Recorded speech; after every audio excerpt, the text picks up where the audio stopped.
इसका मूल कार्य कौन सा है? देखो यहां पर कंप्यूटर के जो मूल कार्य दिए गए हैं ना, कंप्यूटर का जो मेन फंक्शन है वो कौन सा है वो बताया गया है। तो कंप्यूटर के मूल फंक्शन के अंदर देखो साथी, इनपुट भी होता है, स्टोरेज भी होता है, प्रोसेसिंग भी होता है, और सारे के सारे होते हैं। इनपुट एंड आउटपुट है ना, दोनों होते हैं। कोई आप जैसे इनपुट दोगे तो उससे वापस क्या प्राप्त होगा आपको?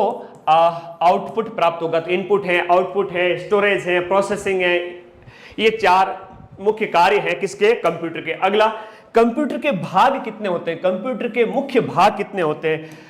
कितने भाग हैं कंप्यूटर के? 6, 7, 8 या 9? बताओ भाई। ऑल राइट है, ओके। इस प्रश्न का उत्तर बताएं। सभी साथियों के आंसर है ना कमेंट बॉक्स में आने चाहिए और चैट चलनी चाहिए फटाफट, है ना। एक 47 की गोली और मेरे बच्चों के चैट बॉक्स में उनकी स्पीड, है ना, इसका कोई मुकाबला नहीं कर सकता।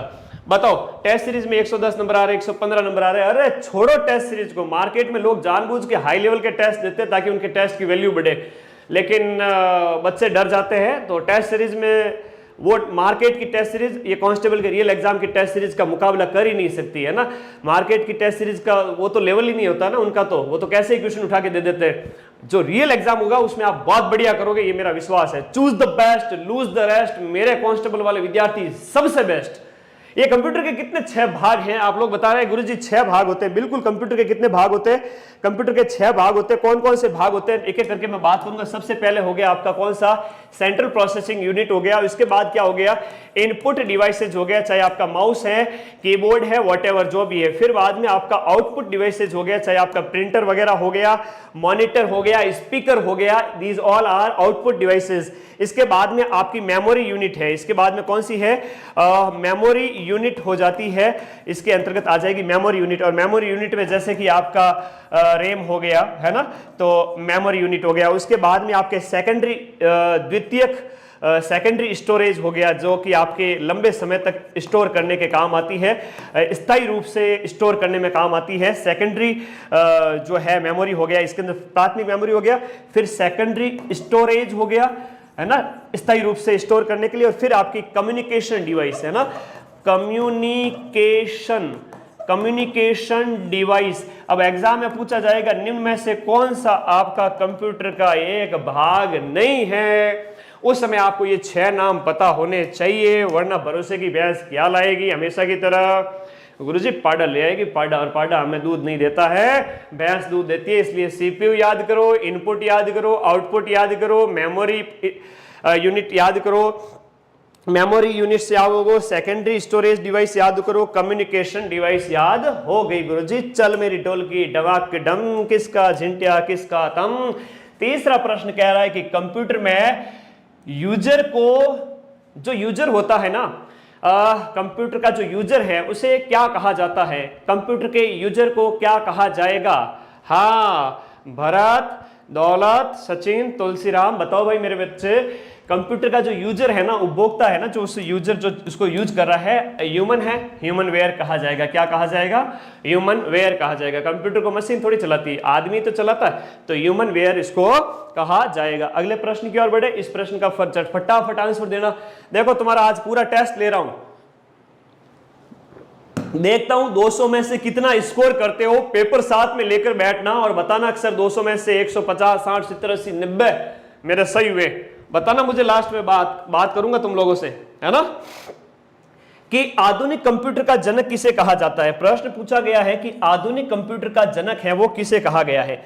आधुनिक कंप्यूटर का जनक मुर्रे हैं कि ट्यूरिंग है कि चार्ल्स बेबेज है कि या जेम्स गॉसलिंग है? बी आंसर आप बता रहे हो, एलन ट्यूरिंग का बता रहे हो। कंप्यूटर का जो जनक है वो एलन ट्यूरिंग है। बिल्कुल भाई, इंग्लैंड का एलन ट्यूरिंग है जिसने आपके ट्यूरिंग मशीन का आविष्कार किया था, है ना। ये कौन है? Alan Turing. 1912 में इंग्लैंड में इनका जन्म हुआ था। और मेन जो प्रश्न है, इन्होंने आपके किस डिवाइस का यूज इस्तेमाल किया था? इंग्लैंड का है ये, और इनके द्वारा एक जो है ट्यूरिंग मशीन बनाई गई थी जो एल्गोरिदम के आधार पर गणना करती थी। ट्यूरिंग मशीन इनके द्वारा बनाई गई थी, याद रखना है, एलन ट्यूरिंग। अगला प्रश्न देखो, निम्न में से कौन सा आपका बायोस का सही पूर्ण रूप है? BIOS। कई बार यह प्रश्न एग्जाम में पूछा गया है। BIOS का पूरा नाम क्या है? CET के लिए बहुत इंपॉर्टेंट क्लास है, याद कर लो भाई सोलंकी चिको। बच्चा कह रहा है सीईटी के लिए भी वेरी वेरी इंपॉर्टेंट है। तुम पहले मेरी ये क्लास तो देखो, नॉन स्टॉप कक्षाएं लेकर आऊंगा, है ना। हाँ जी, ये BIOS का पूरा नाम क्या है? BIOS का जो पूरा नाम है वो क्या होता है बताओ। देखिएगा, BIOS का पूरा जो फॉर्म होता है वो होता है आपका, इसका जो है हो जाएगा basic input output system. Basic input output system है, ये एक फर्मवेयर का प्रकार है ना। कंप्यूटर फर्मवेयर का प्रकार है। जो कंप्यूटर स्टार्ट होता है ना, उस समय ये हार्डवेयर और जो है सभी हार्डवेयर की जो है ऑपरेटिंग सिस्टम लोड करते समय सभी प्रकार के हार्डवेयर की पहचान करता है। ऑपरेटिंग सिस्टम लोड करते समय क्या होता है, ये थोड़ा समझ लीजिए, एक एक लाइन में बताऊंगा, ज्यादा नहीं बताऊंगा। ऑपरेटिंग सिस्टम लोड करते समय हार्डवेयर की पहचान करता है, करते समय सभी प्रकार के हार्डवेयर की पहचान करता है। ठीक है, कि इसके अंदर कौन कौन से हार्डवेयर काम में आ रहे हैं, हार्डवेयर की क्या करता है, ये पहचान करता है। ये इतना याद रखना, किसके अंदर, बेसिक इनपुट आउटपुट सिस्टम, ये बायोस का पूरा नाम है। अगला प्रश्न देखिएगा, नेक्स्ट बहुत शानदार प्रश्न है और आजकल के टाइम में ये पूछा जाता है और इसकी उपयोगिता बहुत बढ़ गई है। आप लोग फटाफट आंसर दीजिएगा। हाँ जी, बहुत बढ़िया अजय, शाबाश। तुलसी राम, दौलत राम, वेरी गुड, शाबाश बच्चे। अब देखो, कंप्यूटर चिप्स जो होती है ना, कंप्यूटर के अंदर जो चिप लगी होती है ना, जो स्टोरेज वगैरह उनके संबंधित जो कंप्यूटर चिप जिसमें आपके सूचनाएं इकट्ठा करते हो, कंप्यूटर चिप के निर्माण में किस पदार्थ का इस्तेमाल किया जाता है, कंप्यूटर चिप है उसके निर्माण में कौन से पदार्थ का इस्तेमाल किया जाता है, सबको पता होना चाहिए। ना चांदी है, न लोहा है, न सोना है, तो क्या है, सेमीकंडक्टर है। क्या है, ये है सेमीकंडक्टर, है ना। इसका उपयोग बहुत ज़्यादा किया जाता है सिलिकॉन वैली अमेरिका के अंदर, है ना। भारत में बेंगलुरु सेक्टर, भारत में बेंगलुरु हो गया, कर्नाटक, अमेरिका की सिलिकॉन वैली, ये सब इसके लिए जाने जाते हैं, चिप्स निर्माण के लिए। अब चिप्स, गुरुजी मैं तो कुरकुरे वाले चिप्स खाऊंगा। अरे बड़ा हो जा, तो अभी छोटा बालक नहीं है, कुरकुरे वाली चिप्स काम नहीं आएगी, यहाँ सेमीकंडक्टर वाली चिप्स काम आएगी। ठीक है, ओके। आगे देखो, इंडियन इकोनॉमिक्स की क्लास करवा दूंगा, सोलंकी चीकू, पहले लापसी तो खा ले, हैं, फिर बाद में हलवा भी लाऊंगा। ठीक है, ओके, पढ़ाई कर ले। 3-4 बार कमेंट कर रहा है। ठीक है बच्चे, पढ़ ले, कंप्यूटर तो पढ़ ले। कौन सा कंप्यूटर के हार्डवेयर का एक भाग नहीं है, कंप्यूटर के हार्डवेयर का एक भाग नहीं है। हार्डवेयर सॉफ्टवेयर आप सबको पता है। सॉफ्टवेयर क्या होते हैं, कंप्यूटर के प्रोग्राम होते हैं, और हार्डवेयर जो हम बाहर से छू सकते हैं, जिनको माउस हो गया, कीबोर्ड हो गया, प्रिंटर हो गया, ये जितने भी बाहर जो भौतिक वस्तु है, इन्हें हार्डवेयर कहेंगे। तो हार्डवेयर का भाग कौन सा नहीं है, सीधा सा सिंपल सा प्रश्न है, हार्डवेयर का भाग कौन सा नहीं है। ये माइक्रोसॉफ्ट ऑफिस, और माइक्रोसॉफ्ट ऑफिस का एक सॉफ्टवेयर है, याद रखिएगा, माइक्रोसॉफ्ट ऑफिस हो गया। और माइक्रोसॉफ्ट ऑफिस किसका पार्ट हो गया, ये एक सॉफ्टवेयर का पार्ट हो गया जो आपके कंप्यूटर में इंस्टॉल होता है। बाकी सारे के सारे क्या है, हार्डवेयर है। सीपीयू हो गया, कीबोर्ड हो गया, मॉनिटर हो गया, वॉटेवर जितने भी हो गए, मदरबोर्ड हो गया, प्रिंटर हो गया, है ना, मदर बोर्ड हो गया, इसके साथ साथ आपका प्रिंटर हो गया, ये सब इसमें आते हैं। और सॉफ्टवेयर के अंदर आपका माइक्रोसॉफ्ट ऑफिस हो गया, याद रखिए। और माइक्रोसॉफ्ट ऑफिस, और इसके साथ साथ एक तो होता है माइक्रोसॉफ्ट ऑफिस, और एक होता है आपका, याद रखिएगा, इसके साथ साथ असेंबलर। तो ये सारी की सारी चीज़ें सॉफ्टवेयर के अंदर आती हैं, है ना। सॉफ्टवेयर जिन्हें आप छू नहीं सकते, है ना, हार्डवेयर जिन्हें आप यूज कर छू सकते हैं। तो असेंबलर और माइक्रोसॉफ्ट ऑफिस किसके अंदर पार्ट हो गए, सॉफ्टवेयर के। हार्डवेयर कौन से हो गए, बाहर जिन्हें आप छू सकते हैं। कंप्यूटर में डाटा का किस रूप में भंडारण होता है, भंडारण का मतलब हो गया आपका स्टोरेज।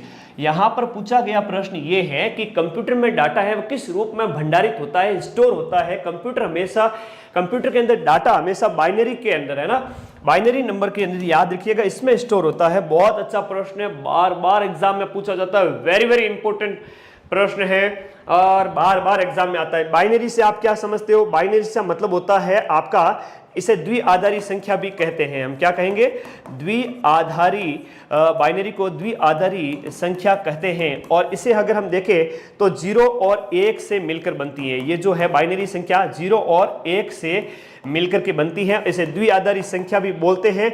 और ये आपके कंप्यूटर के अंदर डाटा है वो बाइनरी फॉर्म में स्टोर होते हैं। किसमें स्टोर होते हैं, बाइनरी फॉर्म में स्टोर होते हैं। कौन सा, कंप्यूटर के हार्डवेयर का एक भाग नहीं है।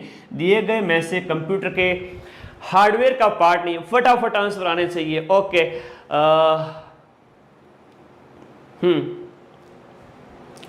देखो अगर टेस्ट में आपके 80-90 नंबर भी आ रहे हैं तो रियल एग्जाम में आप 120 प्लस भी नंबर ला सकते हो, 110 भी ला सकते हो, कोई दिक्कत वाली बात नहीं है ना। इसलिए कमेंट बॉक्स में अपना समय बर्बाद ना करें। ऐसे बच्चों के मैं कमेंट देख रहा हूँ, बड़ा दुख होता है। प्लीज़ मुझे पर्सनल व्हाट्सएप भी करते हैं कि सर बताओ ना क्या होगा। मैंने कहा तेरा सिलेक्शन हो जाएगा। हाँ जी सर हो जाएगा क्या? अरे हो जाएगा वास्तव में, इसमें समय बर्बाद क्यों कर रहे हो? हैं हो जाएगा, बस विश्वास करके आगे बढ़ो ना।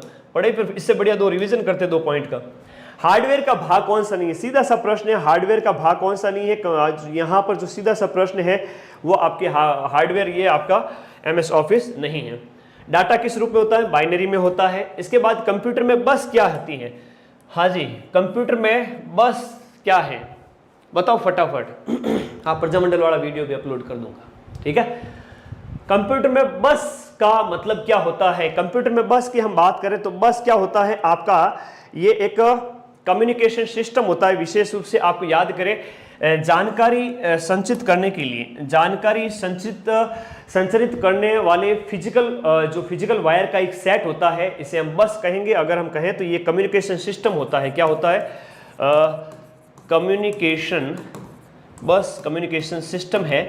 और इस बस के माध्यम से अगर हम देखें तो डाटा को ट्रांसफ़र किया जाता है। डाटा के विभिन्न घटकों को क्या किया जाता है? ट्रांसफ़र किया जाता है। इसमें ये काम आता है। तो जानकारी संचरित करने वाले फिजिकल वायर का सेट है। अगला, कंप्यूटर में जहाँ एसेसरीज जुड़ती है ना, अलग अलग एसेसरीज हो गई, जब वो जुड़ती है एक जगह तो उसे क्या कहेंगे? सीधा सा प्रश्न है, ये पोर्ट कहलाता है। क्या कहलाता है? पोर्ट। और कंप्यूटर जब आप पढ़ते हो तो पोर्ट आपके सिलेबस का एक बहुत इंपॉर्टेंट पार्ट होता है, याद रखिएगा। इसे क्या कहेंगे? इसे पोर्ट कहेंगे। बिल्कुल मनीष, थैंक यू, सही आंसर है। फिजिकल वायर का जो सेट हो गया इसे पोर्ट कहेंगे, ठीक है। हार्डवेयर डिवाइस के रूप में ना, पोर्ट का प्रयोग कंप्यूटर संचार में हार्डवेयर डिवाइस के रूप में ना, ये हमेशा हार्डवेयर डिवाइस के रूप में इस्तेमाल किया जाता है। कंप्यूटर डिवाइस जो है हार्डवेयर, कंप्यूटर संचार के अंदर हार्डवेयर डिवाइस के रूप में पोर्ट का इस्तेमाल किया जाता है। अगला जो है फुल फॉर्म पूछी गई है, और फुल फॉर्म बहुत ज़्यादा पूछी जाती है एग्जाम में, तो है ये है आपका SMPS। SMPS का फुल फॉर्म बताओ भाई सभी साथी, SMPS का फुल फॉर्म क्या है? तो ये तो वैसे तो आपका बहुत आसान प्रश्न होना चाहिए अगर आपने थोड़ी सी थ्योरी पढ़ी है, मेरा वाला नोट्स अच्छे से पढ़ रखा है, नोट्स करवा दिए, फिर MCQ करवा रहा हूं, इससे बढ़िया तो क्या चाहिए। पूरा कंप्यूटर आपको 4-5 घंटे में कवर करवा रहा हूं, है ना। क्वेश्चन नंबर 13 का आंसर बच्चा बता रहा है, ए बता रहा है स्विच मोड पावर सप्लाई, है ना। तो देखो स्विच मोड पावर सप्लाई होता है जिसमें आपका वोल्टेज अगर हाई हो जाए तो उससे आपकी रक्षा के लिए, वोल्टेज जो हाई हो जाए उसमें आपके कंप्यूटर की जो युक्तियां लगी रहती है। तो वोल्टेज अगर हाई हो जाए तो आपके कंप्यूटर, देखो मेरा जैसे ये सिस्टम लगा हुआ है ना, इतना मैंने महंगा वाला सिस्टम, ये जो सारे कंप्यूटर हो गए, सिस्टम हो गया, डिजिटल बोर्ड हो गया, बहुत सारी चीज़ें लगवा रखी महंगी महंगी, तो ये सिस्टम उड़े नहीं मेरा हाई करंट आने की वजह से। तो मैंने बाहर अलग से एक सेटअप बॉक्स लगा रखता है, उसको क्या बोलते हैं मेरे दिमाग में नहीं आ रहा है, वो जो है बॉक्स आता है अलग से, जिसके अलग अलग स्विच होते हैं ना, वो अलग से बॉक्स लगा रखा। तो यहाँ वो सारा का सारा चीज़ें जो हाई आएगा करंट तो अपने आप वो स्विच बंद हो जाएगा बाहर से, ठीक है। तो ऐसा कैसे, यहाँ हम कंप्यूटर की बात करें, स्विच मोड पावर सप्लाई है, ये हानि से बचाता है, इसको क्या करता है? हानि से बचाता है, ठीक है। इतना है याद रखना है। आगे देखिएगा अगला प्रश्न, ये बहुत प्यारा प्रश्न है, इसका आपको मिलान करना है, ठीक है। स्विच मोड पावर सप्लाई, बिल्कुल अजय आंसर दीजिएगा फटाफट। निम्नलिखित का आपको मिलान करना है कि इनपुट डिवाइस क्या है और प्रोसेसिंग यूनिट क्या है, इसका आंसर बताओ फटाफट। देखो ए के सामने अगर हम बात करें इनपुट डिवाइस क्या है, ये टच स्क्रीन इनपुट डिवाइस है। बहुत बहुत प्यारा प्रश्न है और ये प्रश्न पूछा गया है कि टच स्क्रीन क्या है, बहुत इंपॉर्टेंट प्रश्न है। वापस से बता रहा हूं, टच स्क्रीन, आप अपने फोन को चला रहे हो, टच कर रहे हो, एक पॉइंटर डिवाइस के रूप में इसका इस्तेमाल कर रहे हो, वो क्या है? इनपुट दे रहे हो, वो इनपुट डिवाइस है। एग्जाम में पूछा गया प्रश्न है, वेरी वेरी इंपॉर्टेंट क्वेश्चन है। टच स्क्रीन क्या है? आपका इनपुट डिवाइस है टच स्क्रीन। और उसके बाद में हम बात करें प्रोसेसिंग डिवाइस, प्रोसेसिंग डिवाइस कौन सी है, इसके अंदर अगला कौन सा होगा बताओ? प्रोसेसिंग डिवाइस कौन सी है? रोम एक प्रोसेसिंग डिवाइस है, रोम प्रोसेसिंग डिवाइस है। और सी यानी स्टोरेज डिवाइस कौन सी है, फ्लैश मेमोरी स्टोरेज डिवाइस है। और डी यानी आउटपुट किससे निकलता है, वही बाहर निकला प्रिंटर। इधर से आलू डाला उधर से सोना निकला, ये इधर से आपने प्रीव्यू करके प्रिंट किया सीधा पेपर में निकला। तो आंसर क्या निकला यहाँ पर, ए का क्यू, ए के सामने क्यू, यहाँ भी है, बी के सामने पी, ये यहाँ पर राइट आंसर है। तो बोलो मेरे प्यारे साथी राइट आंसर क्या हो गया, बी हो गया इसका। और ये वेरी वेरी इंपॉर्टेंट क्वेश्चन है, छपेगा, है ना, इसमें से एक प्रश्न छपेगा। टच स्क्रीन को क्या कहते हैं, टच स्क्रीन, हाँ बिल्कुल, Adarsh, Tulsi, Nishu, Sachin, touch screen input device से मजा आया कि नहीं आया, सच बताना सभी साथी।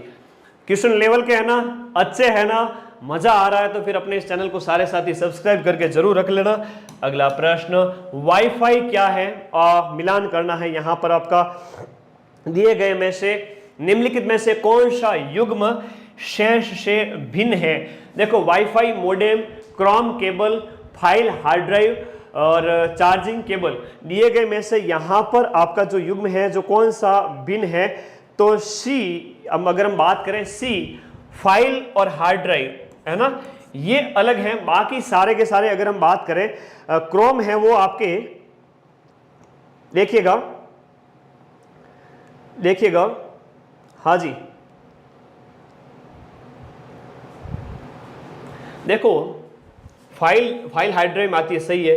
क्रोम है, ये एक सर्च इंजन है, इसका केबल से कोई कनेक्शन नहीं है। वाईफाई मोडेम बैठेगा, फाइल हार्ड ड्राइव सही है, चार्जिंग केबल सही है, इसका जो सी नहीं होगा, देखो वापस देखिएगा साथियों, इसका जो राइट आंसर है क्रोम होगा, है ना, क्रोम और केबल होगा। ओनली बी, बिल्कुल ओनली बी होगा इसका राइट आंसर।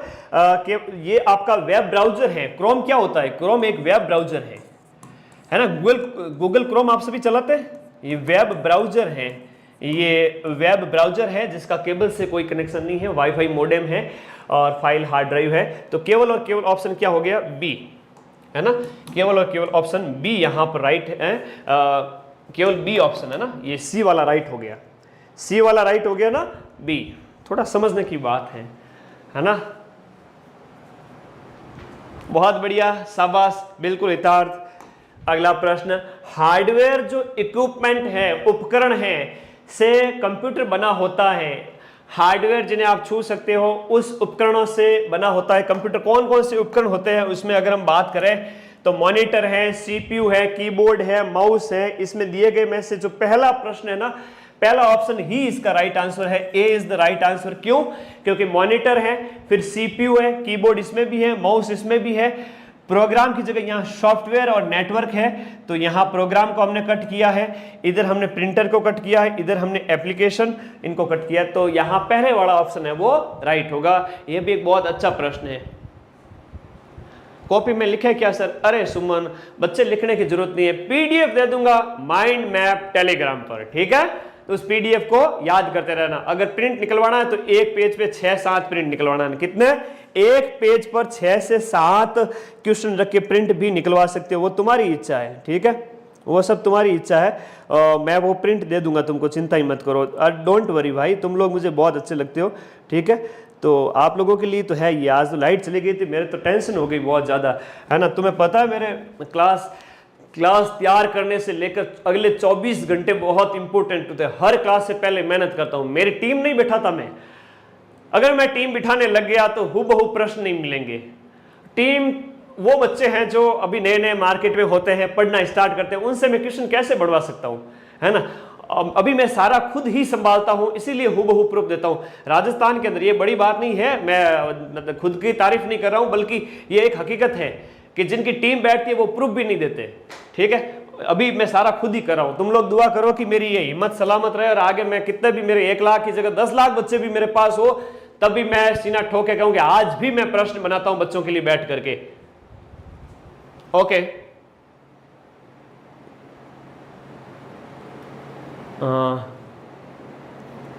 चलो ठीक है, हाँ सूरज सर ठीक है, थैंक यू, उनका भी ठीक है, तुमने अच्छा पढ़ा है, तुम्हारा पेपर अच्छा होगा प्रोफेसर वाले एग्जाम में, ठीक है, हमारे मित्र ही हैं वो। आगे देखिएगा, कंप्यूटर के संदर्भ में सॉफ्टवेयर का अर्थ क्या है? आप कंप्यूटर की बात कर रहे हो और सॉफ्टवेयर की बात कर रहे हो। एक बार वापस देखिए, सॉफ्टवेयर नहीं पूछ रहा सर, हार्डवेयर पूछ रहा है।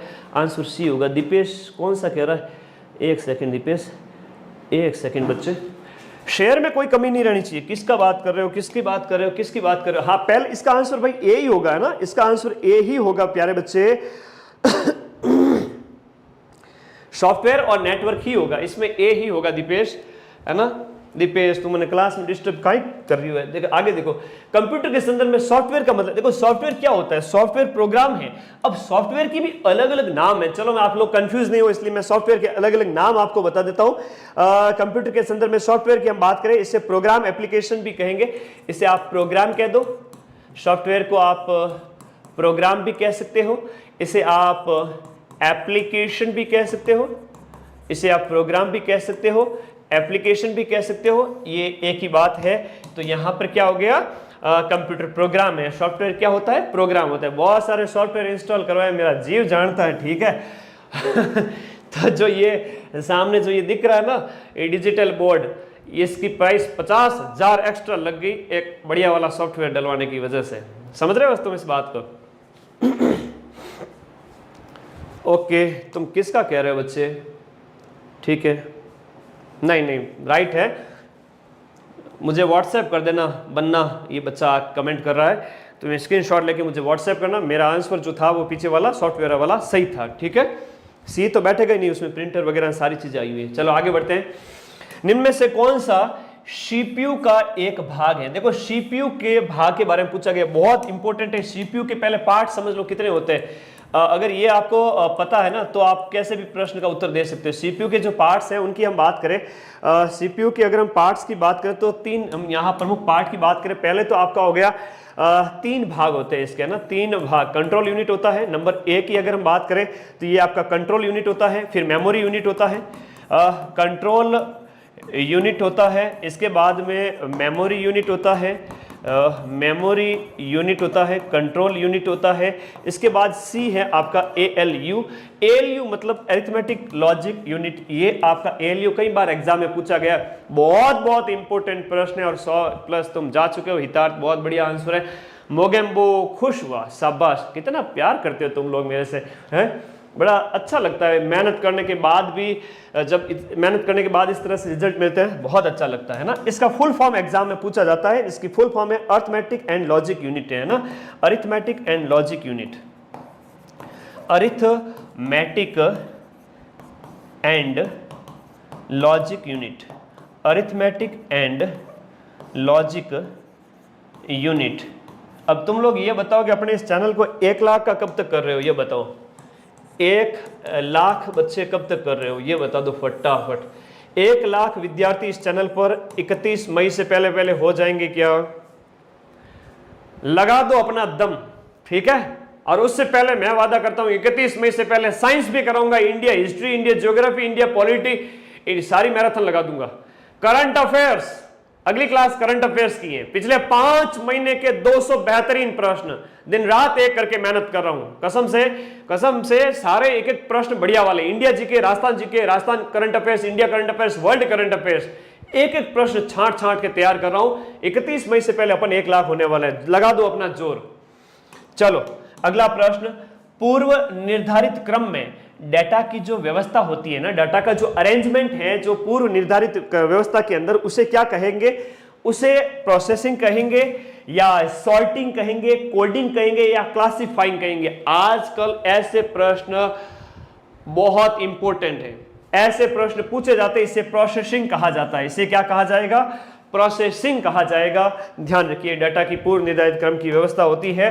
कंप्यूटर के कार्य करने की जो गति होती है ना, कंप्यूटर के जो कार्य करने की जो स्पीड है, उसे किसमें मापा जाएगा? कंप्यूटर के काम करने की जो स्पीड है उसे मेगाबाइट, एमबी, मेगाहर्ट्ज, 16 बिट या मिलीसेकंड, इसे किस में मापा जाएगा? इसे मापा जाएगा आपका मेगाहर्ट्ज में मापा जाएगा, ठीक है। इसे कंप्यूटर में जो काम करने के जो निर्देश है उसके बेस पे इसे मेगाहर्ट्ज में से मापा जाएगा। अगला देखिएगा, एक माइक्रो प्रोसेसर की घड़ी आवृत्ति किस में मापी जाती है? पहले तो समझिएगा कि ये माइक्रो प्रोसेसर होता क्या है। माइक्रो प्रोसेसर की मैं बात करूं, यहां पर इसके अलग अलग नाम है। माइक्रो प्रोसेसर को आप समझिएगा सबसे पहले कि माइक्रो प्रोसेसर के संबंध में पूछा गया है तो माइक्रो सीपीयू, देखो इसे माइक्रो प्रोसेसर, सीपीयू या प्रोसेसर भी कहा जाता है, इसे प्रोसेसर भी इसे कहा जाता है। तो इसकी स्पीड्स है वो MIPS में मापी जाती है, मिलियन इंस्ट्रक्शन पर सेकंड। मिलियन इंस्ट्रक्शन, और मिलियन कह रहा हूं मैं, ये कह रहा हूं कि अपना चैनल अगले 1 साल तक अगर हम लगातार मेहनत करते रहे, मेहनत करूंगा तो होंगे मेरे सब्सक्राइबर, विद्यार्थी जुड़ेंगे, न केवल राजस्थान बल्कि उत्तरी भारत को पढ़ाऊंगा, ये विश्वास है। तो 1 मिलियन सब्सक्राइबर मतलब 10 लाख बच्चे मेरे पास होंगे। तो मिलियन का मतलब होता है 10 लाख, समझ में आ गया? ऐसे समझो। तो मिलियन इंस्ट्रक्शन, ये तो समझाने के लिए कह रहा हूं मैं, बाकी रिजल्ट अपने आप मिलेगा, मेहनत करते रहे। इंस्ट्रक्शन मैं कभी नहीं सोचता कि उतना अभी वर्तमान में क्या हूँ उस हिसाब से बढ़ रहा हूँ, तो तुम लोग भी ये सोचो कि अभी कितने पढ़ रहे हो वो सोचो, ठीक है। तो मिलियन इंस्ट्रक्शन पर सेकंड ये होता है। तो मैं जब लाखों विद्यार्थी पढ़ा रहा हूँ तो मेरा भी व्यक्तित्व ऐसा होना चाहिए कि मैं फल की इच्छा कामना न करूँ, बस वर्तमान में हम क्या कर रहे हैं वो इंपॉर्टेंट है, ठीक है, ओके। तो ये मिलियन इंस्ट्रक्शन पर सेकंड इसका है, इसको आपके गति मापने में इस्तेमाल किया जाता है। किसकी गति मापने में? माइक्रो प्रोसेसर की गति में। कंप्यूटर के प्रोसेसर, जो कंप्यूटर का जो प्रोसेसर है उसकी गति को निम्न में से किस में मापा जाता है? ये वापस MIPS हो गया। किस में मापा जाएगा? ये MIPS, मिलियन इंस्ट्रक्शन पर सेकंड में मापा जाएगा। अगला प्रश्न है, कंप्यूटर में अधिकांश जो प्रोसेसिंग होती है ना, कंप्यूटर में जितनी भी प्रोसेसिंग होती है, मेरे सामने तो कंप्यूटर देवता इतना बढ़िया वाला सिस्टम लगा हुआ है, लाइव वाला पूरा सेटअप लगा हुआ है, प्रोसेसिंग हो रही है उसमें, इसीलिए तो मैं आप तक पहुंच पा रहा हूं और आप मेरे तक पहुंच पा रहे हो, ठीक है। तो कंप्यूटर में अधिकांश जो प्रोसेसिंग होती है मेमोरी में होती है, रैम में होती है, CPU में होती है या फिर मदरबोर्ड में होती है। कंप्यूटर में अधिकांश प्रोसेसिंग किस में होती है? ये आपके बताओ ALU या CPU दोनों में से एक होगा, बताओ फटाफट आंसर। CPU में होती है, और इस CPU के अंदर ही क्या होता है? CPU होता है, इसे जो इसकी जो स्पीड है वो गीगाहर्ट्ज, मेगाहर्ट्ज इसमें मापी जाती है ना, गीगाहर्ट्ज, ALU तो उसका पार्ट हो गया, गीगाहर्ट्ज, मेगाहर्ट्ज, मेगाहर्ट्ज छोटा होता है, गीगाहर्ट्ज बड़ा होता है, आगे इसके ऊपर भी बात करेंगे। CPU में इसकी सेंट्रल प्रोसेसिंग यूनिट, नाम से ही पता चल रहा है, कोई बात नहीं है समझने वाली। चलिए, कंप्यूटर में गणनाएं करने के लिए कौन सा अवयव उत्तरदायी है? कंप्यूटर में जितनी भी आपकी गणनाएं होती हैं, अंकगणितीय गणनाएं हैं, वो करने के लिए कौन सा अवयव है वो इसके लिए रेस्पॉन्सिबल है? रैंडम एक्सेस मेमोरी, रैम है, कंट्रोल यूनिट है, ALU है या हार्ड डिस्क है? CPU के अंदर जो ALU है, अरिथमेटिक लॉजिक यूनिट, अरिथमेटिक का मतलब ही होता है आपका अंकगणितीय होता है, तो इसका मतलब यहां पर राइट आंसर क्या हो गया? ALU हो गया। ये आपके 4 बेसिक उसके पार्ट हैं, मल्टीप्लाई हो गया, डिवाइड हो गया, माइनस वाला हो गया, और ये आपका डिवाइड हुआ, माइनस प्लस, ये सब इसके अंदर। तो ये गणितीय गणनाओं के लिए ALU होता है जो CPU का पार्ट है। अगर देखिएगा मेमोरी और ALU, मेमोरी और ALU के बीच में डाटा का अंतरण कौन कराती है? मेमोरी और ALU के बीच में डाटा का जो अंतरण होता है, ट्रांसफर होता है, वो किसके माध्यम से होता है? बहुत बढ़िया मनीषा कह रही है कि कंट्रोल, ओके, CPU। और बताओ तुम लोग सभी साथी आंसर दो। हाँ जी बिल्कुल, कृष्ण, आर्य, शाबाश। करंट आप करोगे वो सफिशिएंट होगा क्या? बिल्कुल, चिंता ही मत करो। हाँ जी, ये आपका कंट्रोल यूनिट होता है ना, कंट्रोल यूनिट होता है जिसे नर्वस सिस्टम कहा जाता है। नर्वस सिस्टम, कंप्यूटर का नर्वस सिस्टम है ना, कंप्यूटर का नर्वस सिस्टम किसे कहा जाता है? इसी को ही कहा जाता है, कंट्रोल यूनिट को, जो आपके मेमोरी और ALU के बीच में डाटा का अंतरण करवाती है। अगला प्रश्न देखिएगा, निम्न में से कौन सा कंप्यूटर देवता का काम नहीं है? कंप्यूटर देवता निम्न में से कौन सा काम नहीं करता है? ये तस्वीरें लेता है क्या, गणना करता है क्या, या उंगलियों फिंगरप्रिंट की छाप की पहचान करता है, या संगीत म्यूजिक तैयार कर सकता है क्या? बहुत प्यारा प्रश्न है और बताएंगे सभी साथी। देखो कंप्यूटर सारे काम कर सकता है, लेकिन एक काम है जो नहीं कर सकता, वो है आपका तस्वीर नहीं लेना। ये तस्वीर लेने के लिए आपको क्या करना पड़ेगा, तस्वीर लेने के लिए आपको वेब कैमरा लगाने पड़ेगा, वेब कैम लगेगा तभी तस्वीर ली पाएगी। बाकी कंप्यूटर के अंदर गणनाएं भी होती है, उंगलियों फिंगरप्रिंट की छाप की पहचान भी ये करता है। आप इसकी सहायता से म्यूजिक भी तैयार कर सकते हो, एस एंड एवरीथिंग है। तो यहां पर दिए गए में आपके तस्वीरें लेने वाला ऑप्शन नंबर ए इसका राइट आंसर होगा। गणना वगैरह सब करते ही ना कंप्यूटर, ठीक है। कंप्यूटर कई प्रकार के डाटा है वो मैनिपुलेट करता है, और इस मैनिपुलेशन को क्या कहा जाता है, कंप्यूटर के द्वारा डाटा के मैनिपुलेशन को क्या कहा जाता है, अपग्रेडिंग, प्रोसेसिंग, बैचिंग, यूटिलाइजिंग या डाउनलोडिंग। और आज के टाइम में तो देखो आपके ऑप्शन ई आएगा अनुत्तरित, तो मैं तो कहूंगा कि आप नेगेटिव मार्किंग है 1/4 कांस्टेबल वाले एग्जाम में, तो जिन प्रश्नों को नहीं आए लास्ट में 10-15 जितने भी प्रश्न बने उन सब में 5वां विकल्प भर देना, ठीक है। तो यहां जो है वो प्रोसेसिंग होगा, इसका राइट आंसर क्या होगा, प्रोसेसिंग। वैसे तो यहाँ 5 ऑप्शन दिए हैं मैंने, प्रोसेसिंग होती है, डाटा का मैनिपुलेशन क्या होता है, प्रोसेसिंग होती है। यदि हम किसी कंप्यूटर सिस्टम में बार बार एक जैसा इनपुट डालते हैं, बार बार एक ही जैसा अगर आप इनपुट डालते हो कंप्यूटर के अंदर, तो हमें समान परिणाम मिलता है, तो सेम रिजल्ट हमें प्राप्त होता है। और कंप्यूटर की ये विशेषता क्या होती है भाई, बहुत अच्छा है कंप्यूटर, जिसमें हम एक जैसा इनपुट डालोगे ना वो एक ही जैसा आउटपुट देगा। हाँ, तुम किसी के साथ अच्छा व्यवहार करोगे तो अच्छा व्यवहार होगा, किसी को थप्पड़े लाते मारोगे तो तुम्हें भी थप्पड़ लात मारेगा, ठीक है। तो ज्ञानी से ज्ञानी मिले, करे ज्ञान की बात, और मूर्ख से मूर्ख मिले, क्या मुक्कार क्या लात। तो सीधी सी बात है, जैसा इनपुट दोगे वैसा ही आपका हमें रिजल्ट मिलेगा, ठीक है। कर भला हो भला।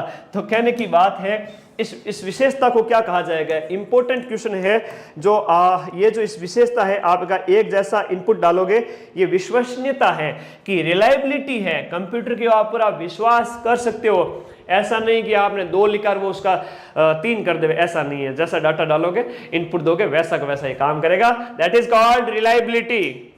कंप्यूटर की निम्न में से कौन सी विशेषता इसे बिना मानव के हस्तक्षेप के कार्य करने में सक्षम बनाती है, मानव की आवश्यकता ही नहीं है, विदाउट ह्यूमन ये काम कर सकता है कुछ कुछ, जिसमें हम क्या कहेंगे, इसकी जो मानव हस्तक्षेप के बिना काम करने की जो विशेषता है उसे क्या कहेंगे, ये आपका ये ऑटोमेटिक जो है इसको हम कहेंगे ऑटोमेटिक मोड कहेंगे, जिसमें क्या होता है, एक बार अगर हमने इसके अंदर निर्देश यानी कि जो इंस्ट्रक्शन अगर हमने इसको फीड कर दिए, निर्देश के अनुसार ये कार्य करेगा, है ना। एक बार इंस्ट्रक्शन फीड हो गए तो निर्देश के अनुसार ये काम करना चलेगा, that is called automatic mode. तो सीधी सी बात है।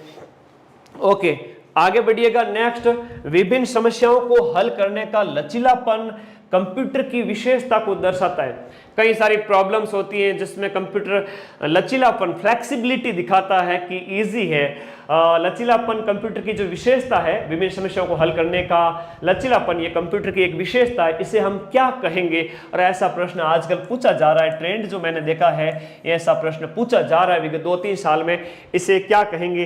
देखो बहुत सारी प्रॉब्लम है, बहुत सारी समस्याएं होती है, तो उनका प्रॉब्लम करना पड़ेगा।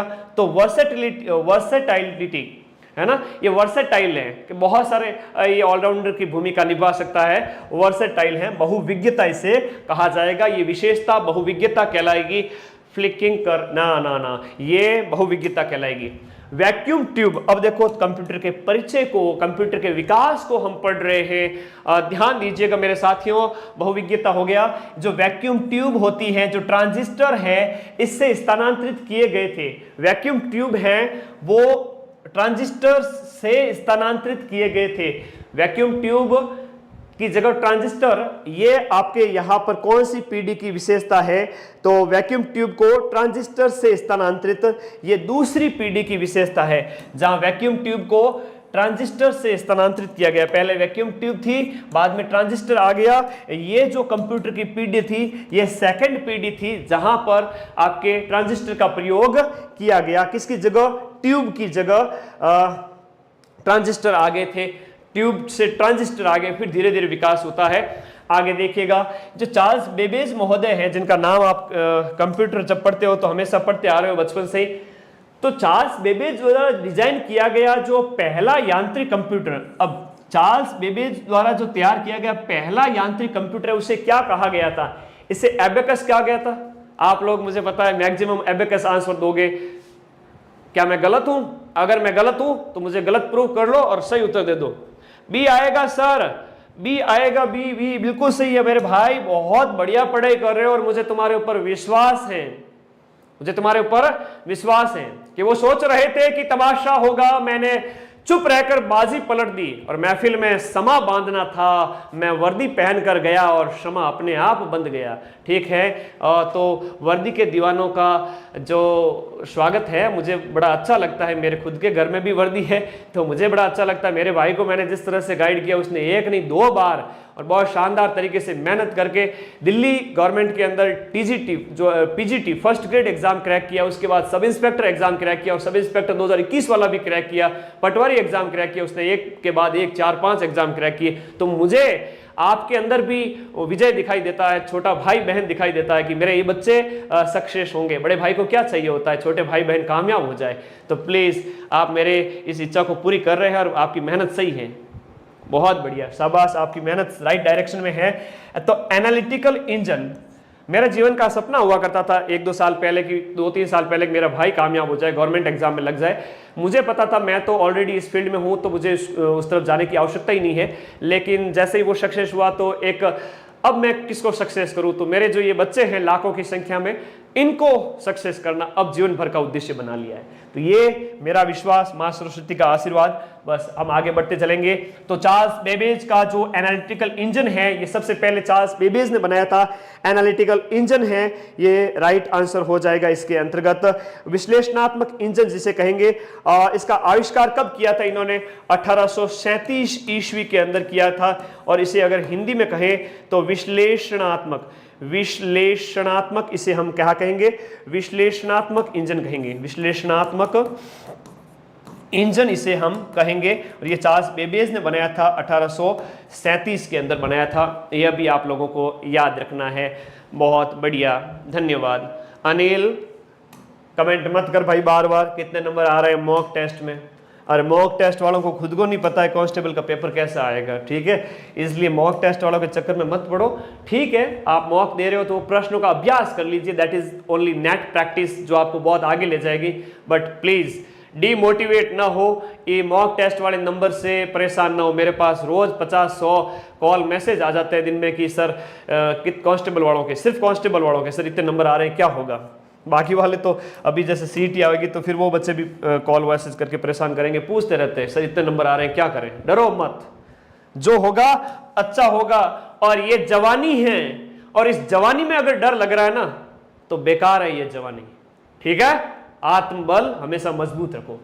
निम्न में से किस व्यक्ति को कंप्यूटिंग के जनक के रूप में जाना जाता है? कंप्यूटिंग के पिता या कंप्यूटिंग के जनक कौन कहलाएंगे? कंप्यूटर के जनक या कंप्यूटिंग के पिता कौन कहलाएंगे? कंप्यूटर के पिता, कंप्यूटर के जनक, ये आपके चार्ल्स बेबेज ही है।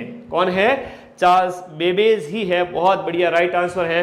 वेरी गुड, शाबाश, शेयर कर रहे हो तुम लोग लगातार। चार्ल्स बेबेज की मैं बात करूं कंप्यूटर के पिता हैं वो चार्ल्स बेबेज है, जिन्होंने 1837 ईस्वी में अभी बताया था विश्लेषणात्मक यंत्र का आविष्कार किया था। अगला टिम बर्नर्स-ली को हम आगे पढ़ेंगे इंटरनेट के अंदर। 1950 कंप्यूटर की कौन सी पीढ़ी से संबंधित है? 1950s का जो डिकेड है, जो दशक है, जब भारत की आजादी हुई थी, उस समय जो कंप्यूटर हुआ करते थे वो कौन सी पीढ़ी के कंप्यूटर थे? पहली थी, दूसरी थी, अब तीसरी चौथी का तो सवाल ही पैदा नहीं होता।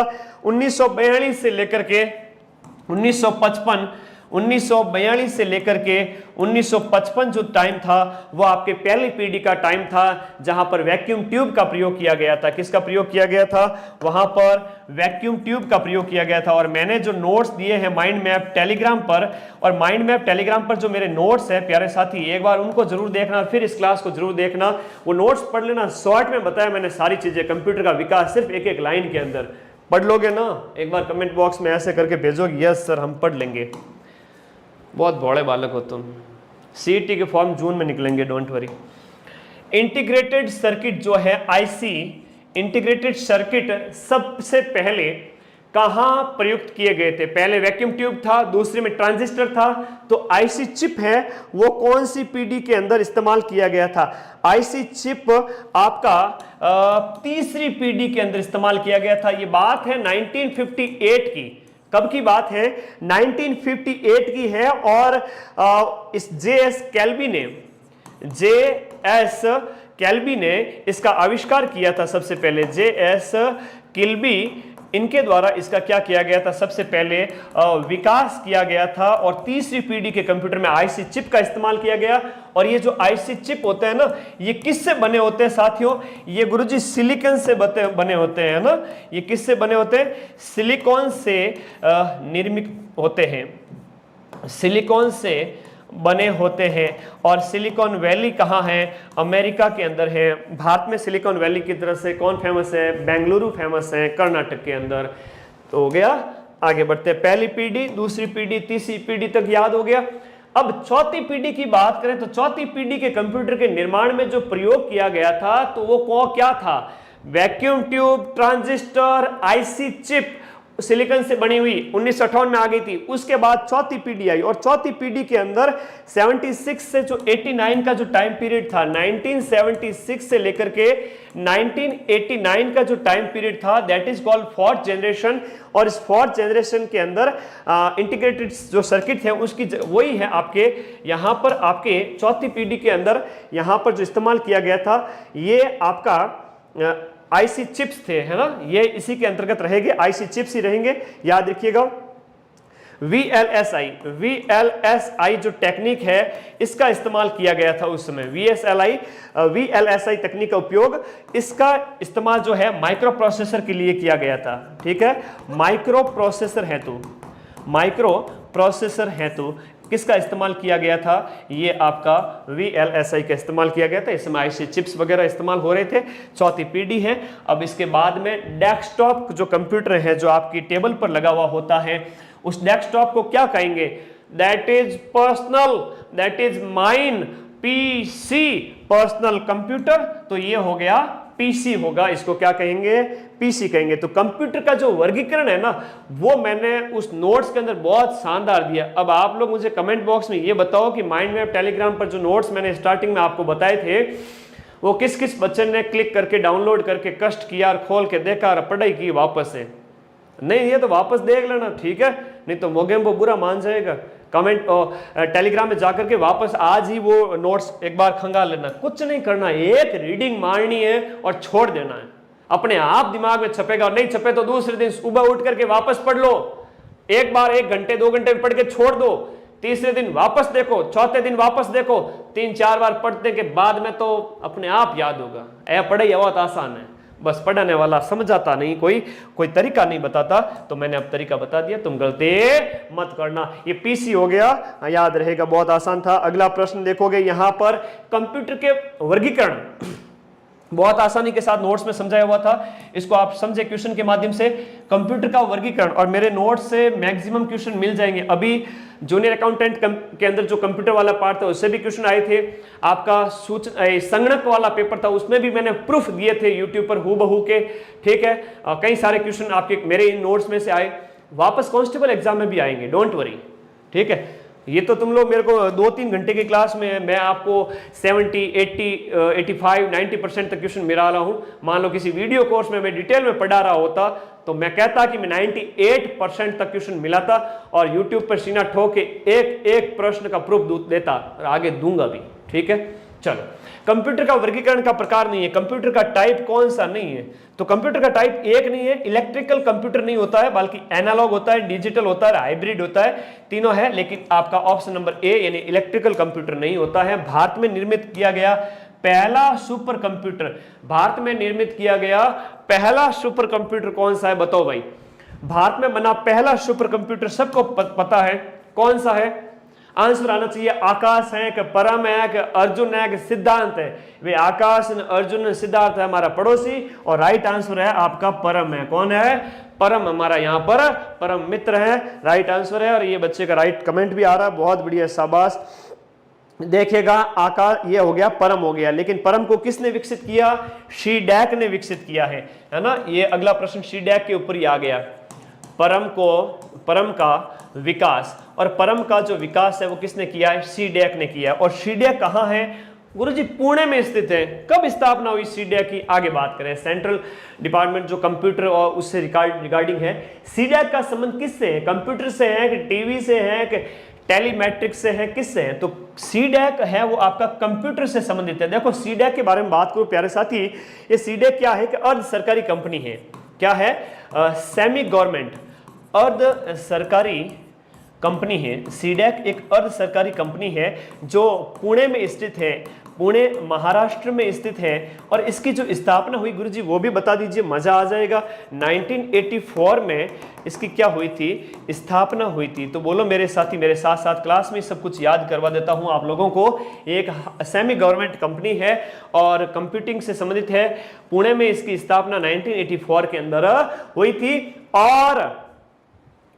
और मैं बताऊं तो परम को भी इसी ने विकसित किया था। तो राइट आंसर यहां पर एक हो जाता है। आगे देखिएगा, अगला प्रश्न बहुत इंपॉर्टेंट है। निम्न में से आपका 1976 जो 1976 के वर्ष में विकसित सबसे पहला सुपर कंप्यूटर, ये बात हो रही है वर्ल्ड लेवल की बात हो रही है, पूरे संसार भर की बात हो रही है। इस गोले पर, इस पृथ्वी पर सबसे पहले सुपर कंप्यूटर कौन सा बना था उसकी बात हो रही है। तो उस कंप्यूटर के विकासकर्ता का नाम आपको बताता हूं। क्रे रिसर्च कंपनी ने इसका विकास किया था। किसने किया था? क्रे रिसर्च कंपनी। और ये क्रे रिसर्च कंपनी कहां की थी गुरुजी? यूएसए की थी, दैट इज आपके अमेरिका की थी। याद रहेगा ना? तो कंप्यूटर कौन सा हो गया? क्रे 1। और क्रे मतलब कागला भी होता है कागला बेचारा जैसा भी है, कड़वा है, सीधा है, सामने बोलता है। लेकिन मोर है ना, मोर से बच के रहना चाहिए। इस दुनिया में मोर जैसे जो इंसान है ना, जो मीठा बोल रहे, मोर या सांप साबता खाए। अब मोर मीठा बोलता है लेकिन सांप को ही निगल लेता है, पता ही नहीं चलता। इसलिए मोरियों से दूर रहना वरना तुम्हें निगल जाएंगे, ठीक है ना? मैंने किताबों से ज्यादा इंसानों को पढ़ा है, ठीक है। आगे देखिएगा, यहां कौन हो गया? तो साइमर क्रे इसका जनक है। कौन सा है? साइमर क्रे इसका क्या है? ये व्यक्ति जो है अमेरिका का, ये सुपर कंप्यूटिंग का क्या कहलाता है? जनक कहलाता है। सुपर कंप्यूटर का जनक कौन है? साइमर क्रे। और क्रे है आपका पहला सुपर कंप्यूटर अमेरिका का। अगला देखिएगा प्यारे साथी, निम्न में से कौन सा एक पोर्टेबल डिवाइस नहीं है? दिए गए प्रश्नों में से एक पोर्टेबल डिवाइस कौन सी नहीं है? बताओ फटाफट बताओ। हाँ जी, आईपॉड, लैपटॉप, थंब ड्राइव या डेस्कटॉप कंप्यूटर। दिए गए में से एक पोर्टेबल डिवाइस नहीं है। पोर्टेबल का मतलब क्या होता है? मूवेबल जो होता है उसकी बात कर रहे हैं। डेस्कटॉप कंप्यूटर एक जो है, हम यहां पर बात करें, देखो ये सारी की सारी पोर्टेबल हैं, लेकिन जो डेस्कटॉप होता है वो एक ही जगह पर, एक स्थान पर रखे जाने के लिए ही डिजाइन किया गया है। तो एक स्थान पर रहता है, तो ये तो एक स्थान पर रहता है। बाकी आईपॉड है, लैपटॉप है, थंब ड्राइव, इसको आप कहीं भी ले जा सकते हो, यात्रा कर रहे हो वगैरह वगैरह। समझ रहे हो ना मेरी बात को? कंप्यूटर सॉफ्टवेयर का एक उदाहरण कौन सा है? कंप्यूटर सॉफ्टवेयर का उदाहरण कौन सा है? सीपीयू है कि कॉम्पैक्ट डिस्क है या मॉनिटर है या माइक्रोसॉफ्ट ऑफिस है, दैट इज आपका एमएस ऑफिस है, ठीक है, एमएस ऑफिस है। तो दिए गए में से यहां पर बताओ कि कंप्यूटर के सॉफ्टवेयर का उदाहरण कौन सा है? सीधी सी बात है, यहां पर माइक्रोसॉफ्ट ऑफिस है वो कंप्यूटर के सॉफ्टवेयर का उदाहरण है। बाकी जितने भी यहां पर दिए गए हैं जैसे कॉम्पैक्ट डिस्क, मॉनिटर, ये हार्डवेयर के उदाहरण है। तो सीधी सी बात हो जाती है, सॉफ्टवेयर है। और सॉफ्टवेयर में क्या क्या आता है? जैसे देखिएगा, वर्ड है, एक्सेल है, पावर पॉइंट है। वर्ड है, एक्सेल है। एक्सेल को क्या कहते हैं? स्प्रेड शीट भी कहते हैं।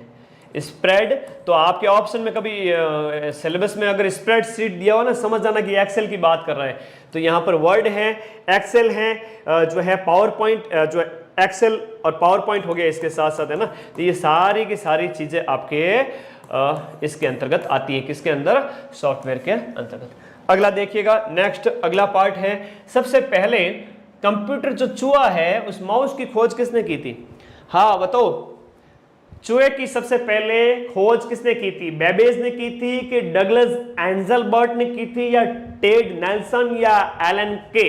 देखो चूहे के बारे में हम बात करें तो ये माउस की खोज सबसे पहले यहाँ पर डगलस ने की थी, और ये आपका सबसे पहले हम बात करें डगलस एंजेलबर्ट ने की थी, और ये एक इनपुट डिवाइस है। ये क्या है? ये एक इनपुट डिवाइस है, ये एक इनपुट डिवाइस है। और आजकल तो टच स्क्रीन आपके माउस की जगह काम आ गया है, देखो। और माउस वायरलेस भी हो गए हैं, जैसे ये चूहा है ना, ये वायरलेस है, ये वायरलेस है। अब इस चूहे का इस्तेमाल करके मैं यहाँ से क्लिक करूँ तो वहाँ लगा करके तो मेरा सारा काम होता है, तो वायरलेस भी हो रहा है। अब इसको हटा दिया जाए तो इसकी जगह, इस माउस की जगह आप टच स्क्रीन है, जैसे ये मेरा जो डिजिटल बोर्ड है ये टच स्क्रीन है, जैसे मैं ये आपका जैसे उंगली से भी लिख सकता हूँ, ये टच स्क्रीन है, मैं इनपुट दे रहा हूँ। तो ये भी बहुत इंपॉर्टेंट है, डगलस एंजेलबर्ट आपको याद रखना है। इनपुट डिवाइस कौन सा है दिए गए में से? आपका एक है वो इनपुट डिवाइस है, बताना है ऑप्टिकल कैरेक्टर रीडर। मैंने बहुत शानदार फोटो लगा करके नोट्स के अंदर सारी चीजें डिटेल में बताई है, बहुत इंपॉर्टेंट है। मैं कंप्लीट करंट अफेयर्स ले आना, हाउ ले आएंगे, चिंता ही मत करो। When Guruji is here there is no fear. Monday को करंट अफेयर्स की क्लास लग जाएगी। मैं 22-23 को लेने वाला था, लेकिन तुम लोगों ने कहा सर भले ही लेट हो जाओ लेकिन बढ़िया क्लास लेके आना, तो डोंट वरी, मेहनत कर रहे हैं, वो भी ले आएंगे। तो optical character reader OCR input device है क्या, या प्रोजेक्टर है, या हेडफोन है, या इंक जेट प्रिंटर है? तो दिए गए में से आपका एक इनपुट डिवाइस कौन सा है? ये इतना इंपॉर्टेंट क्वेश्चन है कि 10 एग्जाम में पूछा गया है। तो पहला ही ऑप्शन जो है OCR है, ये आपका क्या है? एक इनपुट डिवाइस है जिससे आपके पहचान की जाती है कैरेक्टर की। तो बाकी सारे प्रोजेक्टर वगैरह ये आउटपुट डिवाइस है। इनपुट डिवाइस और आउटपुट डिवाइस, थोड़ा सा अगर मुझे समय दो तो मैं यहाँ पर बात कर लेता हूँ इनपुट की। तो थोड़ा सा अगर इनपुट याद कर लोगे ना तो आउटपुट तो अपने आप ही याद कर लोगे। मैं इनपुट बता देता हूँ, जैसे कीबोर्ड माउस हो गया, इसके बाद छोटे छोटे तो नहीं लिखाऊंगा लेकिन बड़े इंपॉर्टेंट है वो बता देता हूँ, जैसे ट्रैक बॉल हो गया, टच स्क्रीन हो गया, ये सब इनपुट के अंदर आएगा। इसके साथ साथ बार कोड रीडर हो गया, है ना, जो आपके बिग बाजार वगैरह में जाते हो ना, देखते हो ना बार कोड रीडर, फटाफट आपके प्राइस पता करके बता देते हैं। बार कोड रीडर हो गया, OCR हो गया, OMR हो गया, OCR हो गया, जॉयस्टिक हो गया, जॉयस्टिक हो गया, स्कैनर हो गया, इसके साथ साथ स्कैनर, वेब कैमरा हो गया जिससे आपकी तस्वीर ली जाती है। जैसे मान लो आप जूम मीटिंग कर रहे हो, सामने बैठकर दूसरे वाले आदमी का क्या देख रहे हो, थोबड़ा देख रहे हो, तो वो इसके अंतर्गत आ गया। वेब कैम हो गया, टच पैड हो गया, पेन हो गया, है ना, ये सारे के सारे इसके अंतर्गत आ गए। और भी है, मैंने नोट्स में सारी चीजें लिखवाई हुई थी। इनपुट याद हो गया तो आउटपुट आपको याद करने की आवश्यकता ही नहीं पड़ेगी। हाँ, जॉयस्टिक बहुत इंपॉर्टेंट है। युधिष्ठिर जो गेम खेलते थे तुम बचपन में, वो वाला ही है, ठीक है। ऊपर से वो बॉल होती है, उसको ऐसे घुमाते थे ना यूं। आजकल भी बच्चे देखते ना, ये मार मार मार मार उसको मार, पता नहीं क्या गेम खेलते हैं, पबजी, मार मार मार, मैं आ रहा हूँ, अरे उसको बम दे, ये दे वो दे, पता नहीं कहाँ बम गिरा रहा है, किसके ऊपर बम गिरा रहा है। घर वाला कोई पूछे ना, ऐसे ऐसे अखबारों में न्यूज आती है कि माँ ने मना किया पबजी खेलने से, बच्चे ने माँ के ऊपर ही हमला कर दिया। घोर कलयुग आ गया है ना, गेम खेलने में इस्तेमाल किया जाता है जॉयस्टिक वगैरह, तो घोर कलयुग चल रहा है। इसलिए बच्चे अच्छे इंसान बनो। दिए गए विकल्पों में से कौन सा यहां पर गलत है, विषम है, अलग है? इन तीनों में से एक इनपुट है या आउटपुट है, व्हाटएवर जो भी आपका यहां पर दिया गया है। तो दिए गए ऑप्शन में से यहां पर देखो, ट्रैक बॉल है, कीबोर्ड है, माउस है, ये सारी की सारी क्या है? इनपुट डिवाइस है। लेकिन एंटीवायरस क्या है? एंटीवायरस एक सॉफ्टवेयर होता है। एंटीवायरस क्या होता है? एक सॉफ्टवेयर होता है, सॉफ्टवेयर, है ना, वेयर जिसके सॉफ्टवेयर। और आजकल तो जो बग वगैरह होता है, जो वायरस वगैरह होता है, उनके नाम है बहुत इस प्रकार से, रैंसमवेयर है। और अभी संगणक वाले पेपर के अंदर आया था, मेरे नाम से सर्च कर लेना, एक क्लास मिल जाएगी जिसमें पिछले 1-2 साल के करंट अफेयर्स, ये कंप्यूटर के क्वेश्चन भी करवाए थे। तो रैंसमवेयर हो गया, मालवेयर हो गया, ये सब क्या है? कंप्यूटर वायरस के प्रकार है। तो एंटीवायरस एक सॉफ्टवेयर है, एंटीवायरस उस वायरस से रक्षा करता है। इनमें से कौन सी टच स्क्रीन टेक्नोलॉजी का प्रकार नहीं है? देखो, टच स्क्रीन टेक्नोलॉजी सबसे पहले तो ये किसके अंदर आती है? ये आती है आपके इनपुट के अंदर आती है टच स्क्रीन। लेकिन टच स्क्रीन टेक्नोलॉजी के भी प्रकार हैं। तो टच स्क्रीन के प्रकारों को आप समझिएगा। टच स्क्रीन की बात करें तो टच स्क्रीन के अंदर प्रकारों के अंदर यहाँ पर दिए गए ऑप्शन में से जो है जो ये आपका RAW रॉ है ना, ये इसका प्रकार नहीं है। बाकी कैपेसिटिव है, रेजिस्टिव है, स्ट्रेन गेज है, ये सब किसके प्रकार है? टच स्क्रीन है। इसके अलावा क्या है? SAW है। SAW को कहते हैं surface acoustical wave. Surface acoustical wave, क्या कहते हैं इसको? Surface acoustical surface acoustical wave, surface acoustical wave, ये भी इसके टच स्क्रीन के ही पार्ट है। और इसके अलावा जो है वो है इंफ्रारेड। ये सारे के सारे इंफ्रारेड हो गया, SAW हो गया, कैपेसिटिव हो गया, रेजिस्टिव हो गया, स्ट्रेन गेज हो गया, ये सब किसके पार्ट हैं गुरुजी? ये सब टच स्क्रीन के पार्ट हैं। बहुत इंपॉर्टेंट प्रश्न है, वेरी वेरी इंपॉर्टेंट क्वेश्चन है, ध्यान रख लेना सभी साथी, वेरी वेरी इंपॉर्टेंट क्वेश्चन है। अगला देखिएगा, नेक्स्ट, माउस का एक अच्छा विकल्प। आप चूहा बिल्ली ले गई, ठीक है, चूहा बिल्ली ले गई तो हम चूहे के पीछे थोड़ी भागेंगे, हम इसका विकल्प इस्तेमाल करेंगे। तो बताओ भाई, इसकी जगह किसका इस्तेमाल करोगे? टच पैड, है ना। माउस का एक अच्छा विकल्प है वो टच पैड है। जैसे यहाँ कंप्यूटर पे फोन में आप इस्तेमाल कर रहे हो, टच पैड है। तो टच पैड क्या होता है? एक सॉफ्टवेयर डिवाइस है कि प्रिंटिंग डिवाइस है कि पॉइंटिंग डिवाइस है कि टेम्परेरी यानी अस्थायी डिवाइस है? सी गुरुजी राइट है, बहुत बढ़िया, शाबाश। ये एक पॉइंटिंग डिवाइस है, जैसे पॉइंट क्लिक करके किसी काम को हमें करना होता है तो पॉइंटिंग डिवाइस है, जो माउस की तरह काम करता है, एक पॉइंटिंग डिवाइस है। याद रखिए, इसका प्रयोग हम बैंक में भी करते हैं, और अलग अलग जैसे आपके स्मार्टफोन वगैरह हो गया, स्मार्ट डिजिटल बोर्ड हो गया, स्मार्टफोन हो गया, डिजिटल बोर्ड हो गया, जैसे मैं ये चला रहा हूँ, बैंकिंग कार्यों के लिए इसका इस्तेमाल वगैरह किया जाता है। तो सीधी सी बात है। अगला प्रश्न, कंप्यूटर जो मॉनिटर है ना, उसको किस नाम से जाना जाएगा? जैसे मेरे सामने ये टीवी लगी हुई बड़ी सी, जिसमें मैं पढ़ा रहा हूँ, डिजिटल बोर्ड है, या मेरे सामने जो पीसी पड़ा है, इसको किस और नाम से जाना जाएगा? भाई ये वीडियो डिस्प्ले है ना, वीडियो को प्रेजेंट करता है। अब इसके सामने मेरा थोबड़ा आपको दिख रहा है इसके अंदर? हाँ गुरुजी दिख रहा है, तो वीडियो डिस्प्ले है यार, कोई दिक्कत वाली बात नहीं गुरुजी, बहुत आसान है, समझने वाली बात है। ये वीडियो डिस्प्ले टर्मिनल है ना, ये क्या कहलाएगा? वीडियो डिस्प्ले यूनिट कहलाएगा, जहां गुरुजी का चेहरा हमें दिखता है। Video display unit, video display unit, ये मॉनिटर को हम कहेंगे, ठीक है। विजुअल डिस्प्ले यूनिट भी कह दो, वीडियो भी कह दो, एक ही बात है, वीडियो यहां सटीक है। एक टेक्स्ट की पंक्ति के शुरुआत में जाने के लिए कौन सी कुंजी दबाओगे? कोई टेक्स्ट है, उसकी स्टार्टिंग में अगर आपको जाना है तो होम दबाओगे, एंड, पेज अप या एंटर, दिए गए में से क्या दबाओगे? राजस्थान पुलिस का मकोड़ा, अरे वाह, शाबाश शाबाश ठेठ देसी ग्रामीण बच्चा आ गया, वेरी गुड मेरा बच्चा, शाबाश, आजा भाई आजा। हाँ, टेक्स्ट की अग्रिम पंक्ति में जाने के लिए क्या दबाओगे? यहां पर होम, या देखो ये तो होम हो गया, लेकिन इसके साथ साथ लिखो होम तथा कंट्रोल को एक साथ दबाने पर, है ना, इसके साथ साथ आपको कंट्रोल की को एक साथ, होम और इसके साथ कंट्रोल की अगर आप एक साथ दबाते हो तो आप स्टार्टिंग में चले जाओगे। कौन सा कंप्यूटर में एक हार्डवेयर इनपुट डिवाइस है? कंप्यूटर के अंदर हार्डवेयर इनपुट डिवाइस, भाई कंप्यूटर में प्लॉटर है कि वीडियो है कि स्पीच सिंथेसाइजर है या स्कैनर है? ये हार्डवेयर सॉफ्टवेयर इनपुट आउटपुट, ये सब के मैंने बहुत बढ़िया बढ़िया उदाहरण दे के टेलीग्राम, माइंड मैप टेलीग्राम पर PDF डाली हुई कल परसों की, जाके देख लो मेरे बच्चों, देख लो।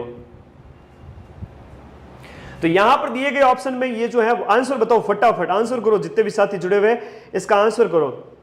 स्कैनर है वो आपका हार्डपुट जो है दिए गए ऑप्शन में से स्कैनर जो है ना, ये हार्डवेयर इनपुट डिवाइस है ना, हार्डवेयर इनपुट डिवाइस है स्कैनर, जिसे इनपुट दिया जाएगा। बहुत बढ़िया, शाबाश, बहुत बढ़िया। हार्डवेयर इनपुट डिवाइस कौन सा हो गया? स्कैनर हो गया। टेक्स्ट और पिक्चर को स्कैन करने में इसका इस्तेमाल किस में किया जाता है? एक बार प्रश्न आया था एग्जाम में, टेक्स्ट एंड पिक में, टेक्स्ट और पिक्चर को स्कैन करने में काम किया जाता है। अक्सर भी हो सकता है और फोटो भी हो सकती है, उसको स्कैन करने में काम आता है। ये प्रश्न एग्जाम में आया हुआ नहीं आया हुआ तो आगे बता देता हूं मैं। ये देखो पूछा गया प्रश्न बहुत इंपॉर्टेंट है कि जो स्कैनर होता है ना वो किसको स्कैन करता है। वो स्कैनर जो होता है ना वो पिक्चर और टेक्स्ट, यानी कि टेक्स्ट मतलब ये मैंने अपना साइन कर लिया, तो यहाँ पर मैंने जैसे मान लो मुझे कहीं अपने साइन भेजने हैं, ठीक है, तो ये मैंने अपने सिग्नेचर कर लिए, तो इस सिग्नेचर को स्कैन भी कर लेगा। पिक्चर यानी कि मैंने अपना बढ़िया सा फोटो लगाई, उस फोटो को भी स्कैन कर लेगा। तो दोनों के दोनों काम करता है, फोटो गुरुजी के और गुरुजी के साइन। आगे बढ़ो। कैश जो मेमोरी होती है, जो कैश मेमोरी होती है ये कहां पर स्थित होती है? आ जाओ हम थोड़ा सा मेमोरी के बारे में भी पढ़ लेते हैं। आपको लग नहीं रहा है मैं एक एक पॉइंट टू पॉइंट चल रहा हूं, पॉइंट टू पॉइंट चल रहा हूं, आपको ऐसा लगेगा कि पूरा सिलेबस ही कंप्लीट कर लिया है। शाबाश। कैश मेमोरी रैम में होती है कि सीपीयू में होती है कि सीयू में होती है या मॉनिटर में होती है? जो कैश मेमोरी है वो कहां होती है? कैश मेमोरी आपकी हमेशा चिप आधारित कंप्यूटर डिवाइस जो है आपका अस्थायी डाटा स्टोरेज के लिए हमेशा सीपीयू में होती है, और ये कैश मेमोरी होती है आपके अस्थायी डाटा स्टोरेज के लिए। जैसे ही ये सेकेंडरी डिवाइस नहीं है, अस्थायी डाटा के लिए होती है। अस्थायी डाटा है तो ये कहां होती है? सेंट्रल प्रोसेसिंग यूनिट के अंदर होती है, याद रखिएगा। कैश मेमोरी, ठीक है, सीपीयू और मुख्य मेमोरी के बीच बफर का काम करता है। ये सीपीयू एंड मुख्य मेमोरी के बीच, सीपीयू और मुख्य मेमोरी के बीच कार्य करता है। कौन करता है? कैश मेमोरी कार्य करता है। बायोस रोम में होता है। बहुत बढ़िया, शाबाश राजस्थान पुलिस। अरे तुम्हारे तन के ऊपर वर्दी देखना चाहता हूं, और जब वर्दी होगी ना कसम से मजा ही अलग आता है, कॉन्फिडेंस ही अलग लेवल का होता है, ठीक है। इनपुट डिवाइस, इनपुट डिवाइस का उदाहरण कौन सा है? आपके हेडफोन है कि प्रोजेक्टर है कि साउंड कार्ड है या वेब कैम है? किसके माध्यम से आप इनपुट दे रहे हो? हेडफोन या प्रोजेक्टर या साउंड कार्ड है या आपका वेब कैमरा है? देखो आप यहां पर हम बात करें इनपुट डिवाइस, जैसे माउस हो गया, जिससे आप कीबोर्ड हो गया या वेब कैमरा हो गया, ये सारे के सारे क्या है? इनपुट डिवाइस है। ऐसे कैसे आपका कीबोर्ड भी हो गया, है ना, ये उसी का ही पार्ट है, मैंने अभी जस्ट करवाया था, इसमें ज्यादा समय बर्बाद नहीं करूंगा। आउटपुट डिवाइस का उपयोग किस लिए किया जाता है? आउटपुट यानी रिजल्ट, परिणाम प्राप्त करने के लिए किया जाता है। तो डाटा को देखने के लिए और प्रिंट करने के लिए, या डाटा को आपके इनपुट करने के लिए, दोनों में से एक बताओ कौन सा होगा? ऑप्शन सी और डी में से। तो सीधी सी बात है गुरुजी, जो डाटा अंदर गया था और डाटा देखने के लिए, ये डाटा है जो प्रिंट करने के लिए, प्रिंटर वगैरह ये जैसे हो गया, आउटपुट डिवाइसेस हो गई। शेयर कर दो एक बार, शेयर की आवश्यकता है सभी साथी, शेयर कर दो मिलकर के, अपने रमकुड़ी चमकुड़ी, अपने मित्र मित्री सबको कान खींच करके क्लास में लेकर आ जाइए मेरे बच्चों। कि आउटपुट क्या होता है? आउटपुट जो प्रोसेसर यूजर से लेता है, आउटपुट जो यूजर प्रोसेसर को देता है, जो प्रोसेसर को यूजर से मिलता है, प्रोसेसर सीपीयू वाला है, जो प्रोसेसर यूजर को देता है। बहुत अच्छा प्रश्न है, इंपॉर्टेंट है, सीधा सा प्रश्न है, लेकिन ऑप्शन में थोड़ा ध्यान देना। ये जो प्रोसेसर जो है ना वो यूजर को जो देगा वो क्या होगा? आउटपुट होगा। हमेशा याद रखना, प्रोसेसर यूजर को जो देगा वो आउटपुट होगा। अगला देखिएगा, स्क्रीन पर डिस्प्ले किए गए जो पिक्सल होते हैं उस पिक्सल की संख्या को क्या कहते हैं? स्क्रीन पर डिस्प्ले किए गए पिक्सल की संख्या को क्या कहा जाएगा? रिजोल्यूशन कहेंगे, कलर डेप्थ कहेंगे, रिफ्रेश रेट या मॉनिटर? इंपॉर्टेंट क्वेश्चन है, एग्जाम में बार बार पूछा जाता है। स्क्रीन पर डिस्प्ले किए गए जो पिक्सल होता है ना उनको क्या कहेंगे? स्क्रीन पर डिस्प्ले किए गए पिक्सल को क्या कहेंगे? स्क्रीन पर डिस्प्ले किए गए पिक्सल को क्या कहेंगे? That is called resolution. और रिजोल्यूशन को चेक किया जाता है कि भाई इसके रिजोल्यूशन कितना क्या है, तो ये रिजोल्यूशन कहलाता है। स्क्रीन पर डिस्प्ले किए गए जो पिक्सल्स होते हैं उन्हें हम रिजोल्यूशन कहते हैं। अगला क्वेश्चन आपके लिए, आंसर करेंगे सभी और शेयर भी कर दो भाई एक बार। कि इतने नादान भी नहीं कि भटक कर रह जाएं, मार ही डाले बेमौत, ये दुनिया वो है और हम जो जिंदा हैं तो जीने का हुनर जानते हैं। तो सभी साथी अपनी होशियारी अपने पास, आगे बढ़ते रहें। किस प्रिंटर से कार्बन लगाकर आप बहुत ज्यादा संख्या में उसकी प्रतियां प्राप्त कर सकते हैं। लेजर जेट होता है, इंक जेट है या डॉट मैट्रिक्स है, कौन सा हो गया? देखो जो डॉट मैट्रिक्स है इसके अंदर यहां पर राइट आंसर हो गया dot matrix. Dot matrix printer से आप ज्यादा संख्या में प्रतियां तो ज्यादा कार्बन लगा के प्राप्त कर लोगे, लागत कम है लेकिन इसकी गुणवत्ता है ना वो क्वालिटी कम होती है। लागत कॉस्ट कम आती है लेकिन कॉस्ट कम आई भाई, पैसा कम लगेंगे तो गुणवत्ता भी इसकी क्या होती है? गुणवत्ता भी लो होती है यानी कि कम होती है। आगे देखो इसमें से अलग है उसको आपको बताना है। दिए गए में से अलग कौन सा है उसको आप सभी साथियों को पहचान करनी है कि वाटर प्रिंटर है कि डॉट मैट्रिक्स प्रिंटर है कि इंकजेट प्रिंटर है कि लेजर प्रिंटर है। ये प्रिंटर के अलग अलग टाइप हैं, प्रकार हैं जो मैंने उस पीडीएफ में शेयर किया हुआ है टेलीग्राम पर। वाटर प्रिंटर जैसा कोई प्रिंटर होता नहीं है, बाकी डॉट मैट्रिक्स होता है, इंकजेट होता है और लेजर प्रिंटर होता है। तो तीनों के तीनों प्रकार है, बाकी कौन सा किसमें ये मैंने नोट्स में बहुत अच्छे से क्लियर कर रखा है। आगे देखो कौन सा प्रिंटर एक एक शीट के बजाय निरंतर पेपर का, एक एक शीट की बजाय जो कंटिन्यूअस नॉन स्टॉप पेपर का उपयोग कर सकता है। एक एक शीट नहीं बल्कि नॉन स्टॉप बहुत ज्यादा पेपर का इस्तेमाल इंकजेट करेगा कि डॉट मैट्रिक्स करेगा या फिर इंकजेट और लेजर प्रिंटर दोनों या फिर आपका सिर्फ और सिर्फ लेजर प्रिंटर। तो दिए गए में यहां पर हम बात करें तो इसका जो आंसर होता है यहां पर वो हो जाएगा dot matrix printer. Dot matrix printer एक एक शीट की बजाय लगातार निरंतर पेपर का इस्तेमाल करता जाएगा। और टिकट मशीन जैसे हम बात करें, ये जो टिकट की मशीन होती है ना, आपको पूछा जाएगा टिकट मशीन में कौन सा प्रिंटर लगा होता है। टिकट मशीन हो गया या आपकी जो एटीएम हो गया ये इनके अंदर इस्तेमाल किया जाता है, या फिर आपके बैंक हो गए वहां पर आपके डॉट मैट्रिक्स प्रिंटर का इस्तेमाल किया जाता है। आगे देखो लेजर प्रिंटर होता है ना, इसका इस्तेमाल आप कहां कर सकते हो? भाई डॉट मैट्रिक्स वाला तो समझ में आ गया कहां कहां होता है और क्या यूज है उसका। अब मुझे ये बता दो सभी साथी कि लेजर जो प्रिंटर है ना, उस लेजर प्रिंटर का इस्तेमाल कहां किया जाता है? बहुत इंपॉर्टेंट है। कोई टोनर नहीं लगाना पड़ता। टोनर मतलब जिसमें कार्बन भरा होता है, हाथ एकदम ब्लैक हो जाते हैं। अरे हमने तो खूब पापड़ बेले हुए, सब पता है हमको, ठीक है, खूब प्रिंट निकालने पड़ते हैं। तो टोनर नहीं होता है क्योंकि उसमें ऊष्मा संवेदी कागज का इस्तेमाल, कागज ऊष्मा संवेदी जो गर्मी को सहन कर सके ऐसा कागज उसमें इस्तेमाल किया जाता है। एक कारतूस यानी कार्ट्रिज में पाउडर युक्त टोनर डाला जाता है, या रिबन टोनर का इस्तेमाल किया जाता है, या तरल टोनर का इस्तेमाल किया जाता है।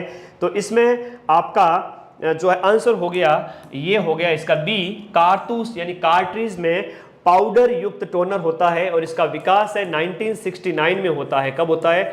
1969 के अंदर इसका क्या हुआ था? सबसे पहले विकास हुआ था किसका? लेजर प्रिंटर का विकास 1969 में हुआ था। गैरी स्टार्क वेदर के द्वारा इसका विकास किया गया था। गैरी स्टार्क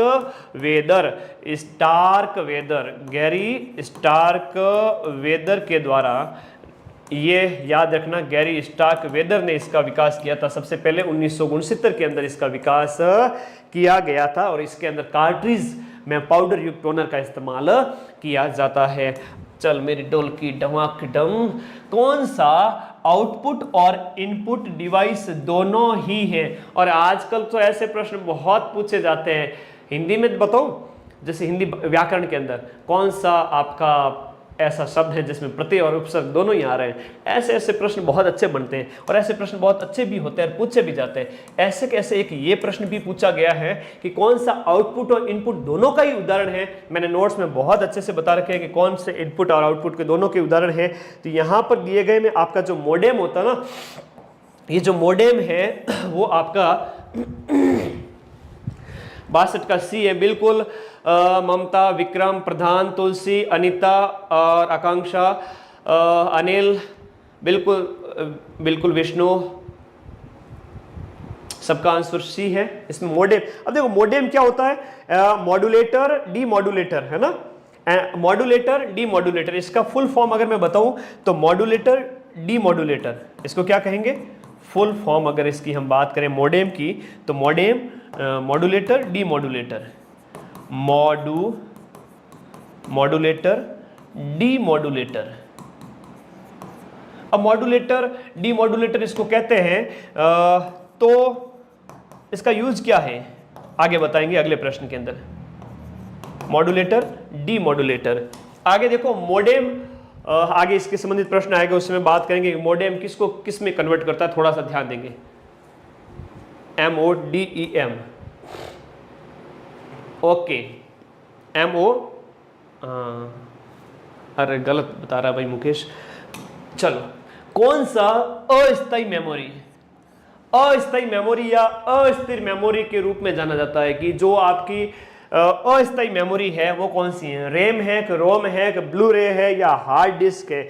तो ये आपकी यहाँ पर जो है जो ये आपकी प्राइमरी मेमोरी है, जो रैम है ना, रैम है, ये प्राथमिक मेमोरी के अंदर, रैम रोम सब प्राथमिक मेमोरी के अंदर आते हैं। द्वितीयक स्टोरेज, जो जिसे आप पेन ड्राइव लगाते हो, जिसको परमानेंट स्टोर करना है, कंप्यूटर में लगा लो, सीपीयू में लगा करके उसको आप यूएसबी में लगा करके डाटा ले रहे हो, तो वो सेकेंडरी डिवाइस कहलाती है। प्राथमिक इकाई के अंदर प्राथमिक जो मेमोरी है ये आपके रैम रोम सब उसी में आती है। तो ये प्राथमिक है, ये क्या है, ये प्राथमिक मेमोरी का पार्ट है। और आपसे पूछा जाएगा मेमोरी का तो एक प्रश्न पक्का ही आएगा। ये प्राथमिक मेमोरी का पार्ट होता है, अस्थायी मेमोरी होती है, और पावर सप्लाई बंद होने के बाद डाटा स्टोर बंद हो जाता है इसके अंदर। जब तक पावर सप्लाई रहेगी, पावर सप्लाई के बाद, पावर सप्लाई अगर आपकी बंद हो जाती है तो डाटा स्टोर भी उसके अंदर क्या हो जाएगा, डाटा स्टोर भी उसके साथ बंद हो जाता है। और द्वितीयक इकाई की मैं बात करूं, बहुत इंपॉर्टेंट है, ध्यान रखना, द्वितीयक मेमोरी इकाई, और उसमें क्या होता है, जैसे यूएसबी के माध्यम से आप जैसे ये पेन ड्राइव वगैरह है, इसका इस्तेमाल करके डाटा को स्टोर कर रहे हो, तो ये आपकी क्या कहलाती है, ये द्वितीयक मेमोरी उसके अंदर सेव होती है, याद रखिएगा। अगला प्रश्न है, यहाँ पर दिए गए में से एक प्राथमिक स्टोरेज डिवाइस कौन सी है। अभी हमने जस्ट देखा था रैंडम एक्सेस मेमोरी एक प्राथमिक स्टोरेज डिवाइस है। बाकी हार्ड डिस्क हो गई, पेन, ये मैग्नेटिक टेप हो गए, ये जितने भी उदाहरण है ना, ये तीनों, ये सब के सब उसके आपके सेकेंडरी के उदाहरण हैं। किसके, सेकेंडरी, प्राथमिक के हो गए। डीवीडी आपका एक उदाहरण है, किसका उदाहरण है बताओ। डीवीडी है वो किसका उदाहरण है, ठोस अवस्था की संचय उपकरण का, आउटपुट उपकरण का, या हार्ड डिस्क का, या ऑप्टिकल डिस्क का। डीवीडी किसका उदाहरण है, तो डीवीडी आपका एक ऑप्टिकल डिस्क का उदाहरण है। किसका उदाहरण है, ऑप्टिकल डिस्क। और क्या होती है इसको समझिएगा, ऑप्टिकल डिस्क जिसमें क्या होता है, इलेक्ट्रॉनिक डाटा स्टोरेज होता है ना, इलेक्ट्रॉनिक, इसमें डीवीडी के अंदर इलेक्ट्रॉनिक रूप से डाटा का क्या होता है, स्टोर होता है, डाटा स्टोर होता है, इलेक्ट्रॉनिक रूप में उससे डाटा का स्टोर होता है। लेजर किरणों के द्वारा डाटा को लिखा और पढ़ा जाता है। इसका विकास 1960s के अंदर हुआ था, याद रखिएगा। लेजर किरणों के द्वारा डाटा का जो इसमें आपको लिखा और पढ़ा जाता है, लेजर के माध्यम से डाटा लिखा जाता है और पढ़ा जाता है।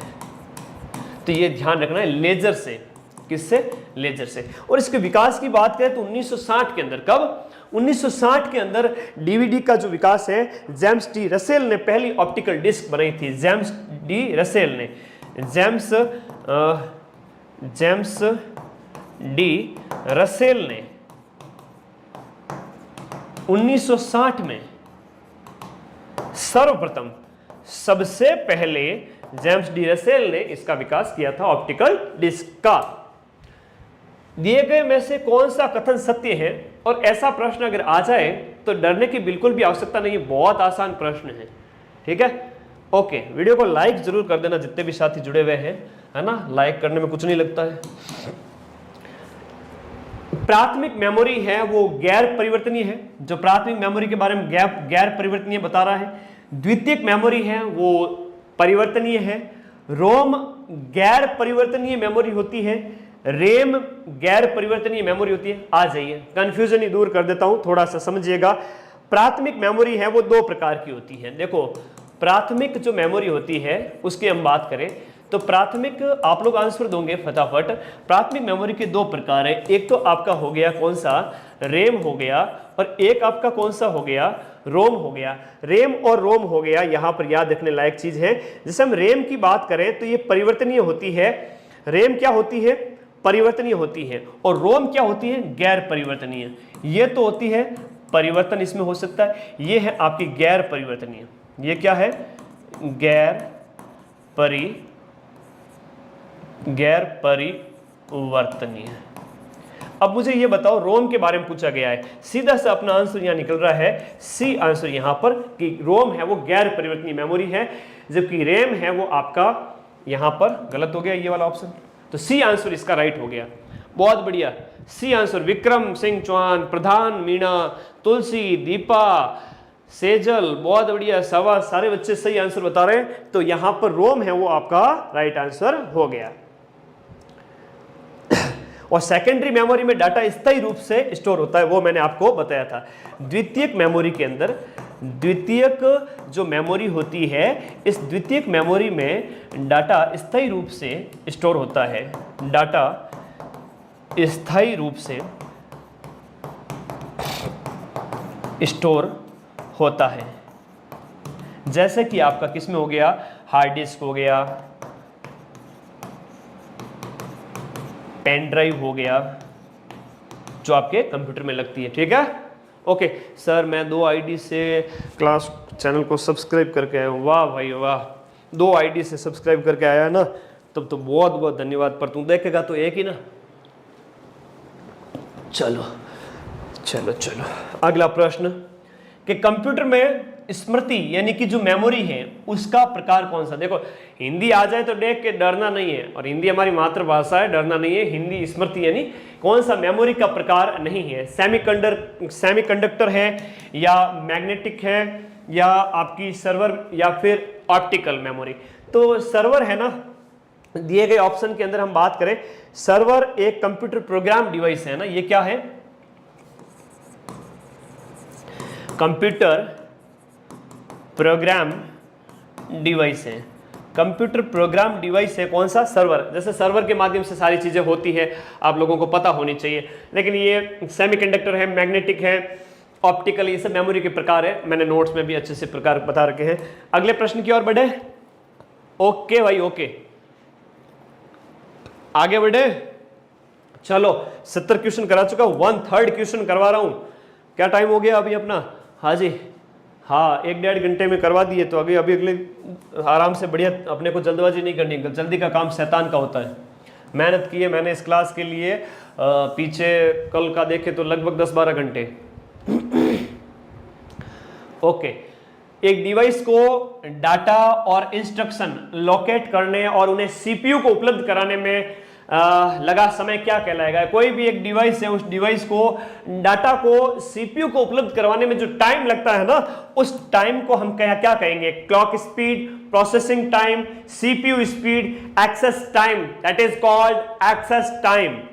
Access time, D is the right answer. Access time कहलाता है। ये क्या कहलाता है? एक्सेस टाइम कहलाता है। ध्यान रखिएगा सभी साथी।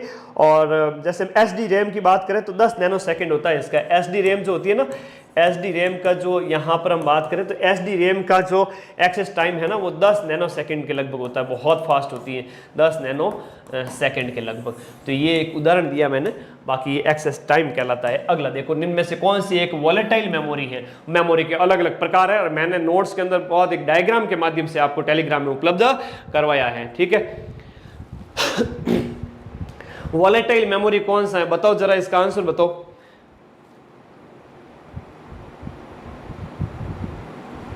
वॉलेटाइल मेमोरी कौन सी है? दिए गए ऑप्शन में से रैम है, प्रोम है, रोम है कि ई प्रोम है।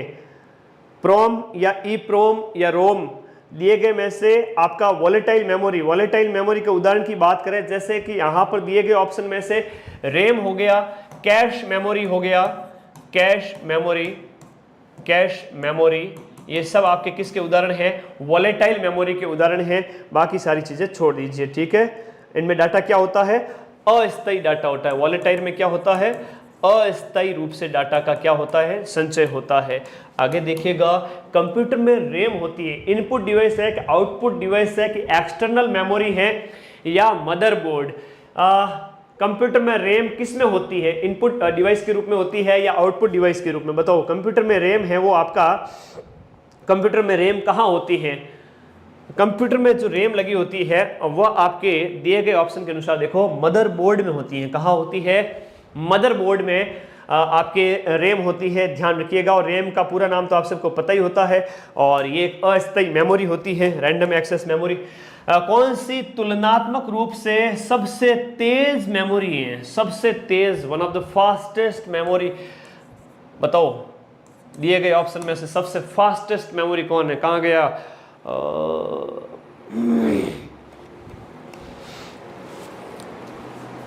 सबसे फास्टेस्ट मेमोरी कौन सी है? रोम है, डी रैम है, या हार्ड डिस्क है, या एस रैम है? मकोड़ा राजस्थान पुलिस का, बता भाई आंसर बता फटाफट। तुझे इजी आंसर लगता है तो फटाफट बता, बता मेरे बच्चे, आंसर करिए। डी बता रहा है कोई, ए बता रहा है कोई, एस रैम बता रहा है, डी जिसका भी आंसर है static random access memory. Static random access memory, random access memory, और S for static, S for static random access memory. ठीक है, ये इन दिए गए में से सबसे फास्ट होती है स्टैटिक रैंडम एक्सेस मेमोरी, ये सबसे फास्टेस्ट है। और डी रैम है वो कम डाटा स्टोर करती है, ये है वो आपका कम डाटा स्टोर करने के लिए जानी जाती है, डी रैम। यह भी आपको इसके साथ साथ याद कर लेना है। Okay okay. सीपीयू के लिए कैश मेमोरी के अंदर इस्तेमाल होती है कौन सी? आपकी एस रैम है सीपीयू के लिए कैश मेमोरी के रूप में, है ना। सीपीयू में कैश मेमोरी के रूप में, सीपीयू में कैश मेमोरी हेतु प्रयोग की जाने वाली कौन सी है? एस रैम है। हाँ विष्णु, वीडियो उपलब्ध है भाई टेलीग्राम यूट्यूब पर, तो वो देख लेना। बार बार तुम्हें क्या ही बताऊँ इस बारे में। निम्न में से किस मेमोरी को प्रति सेकंड कई मदों को नवीनीकृत करना चाहिए? निम्न में से कौन सी मेमोरी को पर सेकंड कई मदों को नवीनीकृत करना चाहिए? ये एपी रोम है, रोम है, स्टैटिक रोम है, या डायनेमिक रैम है? तो दिए गए में से हम यहाँ पर बात करें ऑप्शन के अंदर प्रति सेकंड कई मदों को नवीनीकृत किया जाता है, तो ये डायनेमिक होता है। इस प्रश्न का आंसर है वो क्या होगा? डायनेमिक रैम होगा, याद रखिएगा। अगला प्रश्न देखिएगा साथी, निम्न में से कौन सी मेमोरी है वो कंप्यूटर में सहायक मेमोरी नहीं है? हाँ, सहायक memory, auxiliary memory, helping memory, सहायक मेमोरी कौन सी नहीं है? Magnetic tape, P ROM, CD ROM, floppy, दिए गए में से कौन सी आपकी सहायक मेमोरी नहीं है? देखिएगा यहां पर सहायक मेमोरी का भाग नहीं है, आपका मुख्य मेमोरी का भाग है पी रोम। ये किसका भाग है? मुख्य मेमोरी का भाग है। मुख्य मेमोरी का भाग कौन सा हो गया? ये वाला हो गया, पी रोम हो गया। बाकी हम बात करें, मेमोरी दो प्रकार की होती है, प्राथमिक मेमोरी है, द्वितीयक मेमोरी है। द्वितीयक की बता दी मैंने, प्राथमिक भी बता दी। तो पी रोम है यहाँ पर आपके सहायक मेमोरी नहीं है, बल्कि किसका? मुख्य मेमोरी का पार्ट है। ठीक है, ओके। सेकेंडरी मेमोरी, उसके थोड़े उदाहरण आपको बता देता हूं, कंफ्यूज ना हो। द्वितीयक मेमोरी, और द्वितीयक मेमोरी की हम यहां बात करें तो थोड़े से 4-5 उदाहरण बताऊंगा, ज्यादा नहीं बताऊंगा, याद रख लेना। मैग्नेटिक टेप है इसका उदाहरण एक, तो मैग्नेटिक टेप जो स्टोर किया जाता है लंबे समय तक, जिसमें डाटा स्टोर किया जाता है। सीडी होता है, सीडी रोम होता है, फ्लॉपी डिस्क होता है, फ्लॉपी डिस्क होता है, इसके साथ साथ आपकी डीवीडी वगैरह है। ये सारे के सारे किस में आएंगे? सेकेंडरी में। कंप्यूटर में परमानेंट जो मेमोरी है, उस कंप्यूटर की जो परमानेंट मेमोरी है उसको क्या कहेंगे? कंप्यूटर की, हाँ सुनील भाटी, तुम मुझे व्हाट्सएप कर देना यार, है ना, टेलीग्राम पर जाकर के। चलो ठीक है, आपस में बातें कम किया करो। कोई ऐसा डाउट हो कि कोई किसी भी चीज़ का डाउट हो, मुझे व्हाट्सएप कर दिया करो। मैंने हाय हेलो भी कर दिया करो गुरुजी को। वो व्हाट्सएप पे मेरा नंबर दिए हुए, टेलीग्राम पर दिए हुए हैं। ठीक है, कमेंट बॉक्स में एक ही एक चीज़ बार बार बोल रहा है, व्हाट्सएप पे बोल दे। परमानेंट मेमोरी को क्या कहेंगे? रैम है, रोम है, सीपीयू है, या सीडी रोम है? तो परमानेंट मेमोरी जो कंप्यूटर में परमानेंट मेमोरी को क्या कहते हैं? दिए गए ऑप्शन के अनुसार permanent memory, permanent memory, ROM, शाबाश Sunil, Mamta, Surendra, Saurabh, Manisha, read only memory, very good, शाबाश, दैट इज रोम। तुम सबका कांस्टेबल में सिलेक्शन हो जाएगा, तथास्तु, शाबाश। बड़ा मजा आएगा सबको जब यहाँ पर वर्दी मिलेगी, शाबाश। एक विशेष उच्च गति संग्रहण प्रणाली है, कौन सी? होस्ट, कैश, इंटरफेस या बोर्ड। एक हाई स्पीड जो कलेक्शन की जो प्रणाली है, उच्च स्पीड, हाई स्पीड वाली जो है वो कौन सी होती है? ये होती है हार्ड डिस्क होती है ना, सॉरी इसमें तो हार्ड डिस्क नहीं है, ऑप्शन के अनुसार क्या होगा सही? एक विशेष जो वाली होगी, ये कौन सी होगी? हार्ड डिस्क तो कैसे होगी? ये होगी कैश, कैश मेमोरी होगी। कौन सी होगी? कैश मेमोरी होगी। और कैश मेमोरी की हम बात करें, कंप्यूटर में प्रोसेसिंग की गति को बढ़ाता है ना, प्रोसेसिंग की गति को, कंप्यूटर में प्रोसेसिंग की गति को बढ़ाता है कौन? Cache memory. तो ये एक उच्च गति, प्रोसेसिंग स्पीड को बढ़ा देगा। शाबाश। तुम लोगों को अच्छा लग रहा है कि नहीं लग रहा है ये बता दो, बस मजा आ रहा है ना? कैश के बाद रजिस्टर, ओके सौरभ, शाबाश बच्चे।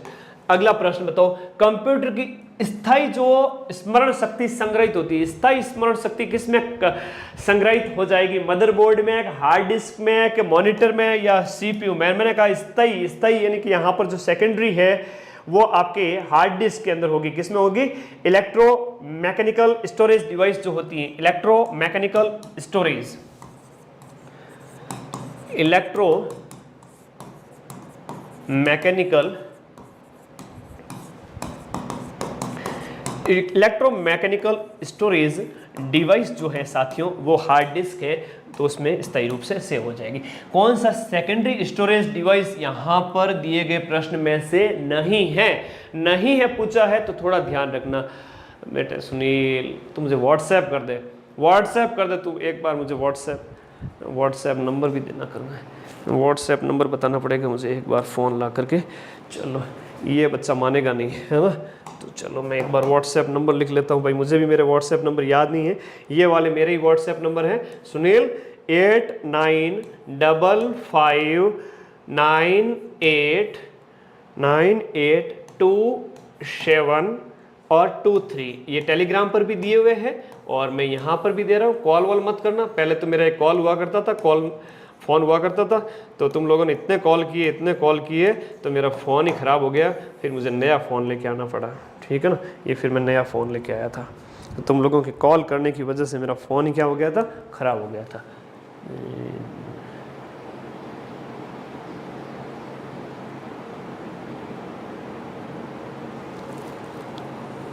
चलिए आगे बढ़े, चलो तो व्हाट्सएप कर देना कोई छोटी चीज़ हो तो, ठीक है।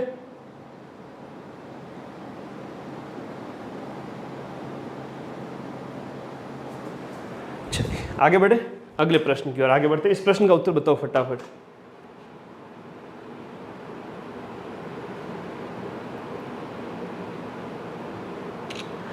चलो आगे बढ़े।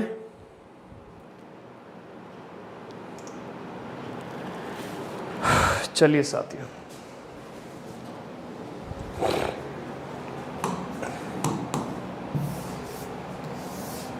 नेक्स्ट क्वेश्चन की ओर बात करते हैं। निम्न में से कौन सी आपकी सेकेंडरी स्टोरेज डिवाइस नहीं है? दिए गए में से पूछा गया है कि निम्न में से कौन सी आपकी सेकेंडरी स्टोरेज डिवाइस नहीं है, तो ये आपकी रैम नहीं है। ठीक है, रैम यहाँ पर नहीं है। ठीक है, हाँ रैम और रोम है वो प्राथमिक इकाई है। ठीक है, मेन फ्रेम मापी जाती है MIPS में।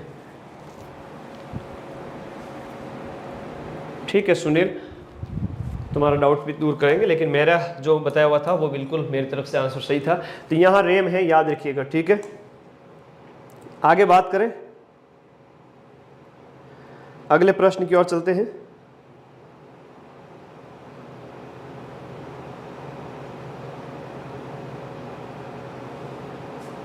आगे देखिएगा,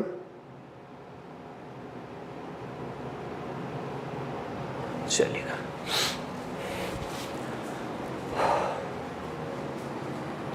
योजनाएं भी करवा दी थी राजस्थान पुलिस के लिए, करंट अफेयर्स की PDF सारी टेलीग्राम पर डाली हुई है, सारी PDF पुलिस कांस्टेबल के लिए, इंडिया जीके की भी दे दूंगा, करंट अफेयर्स की 2 दिन बाद दे दूंगा, ये साइंस और कंप्यूटर की दे चुका हूं, साइंस और कंप्यूटर की थ्योरी दे चुका हूं, है ना। अगला प्रश्न देखिएगा, नेक्स्ट।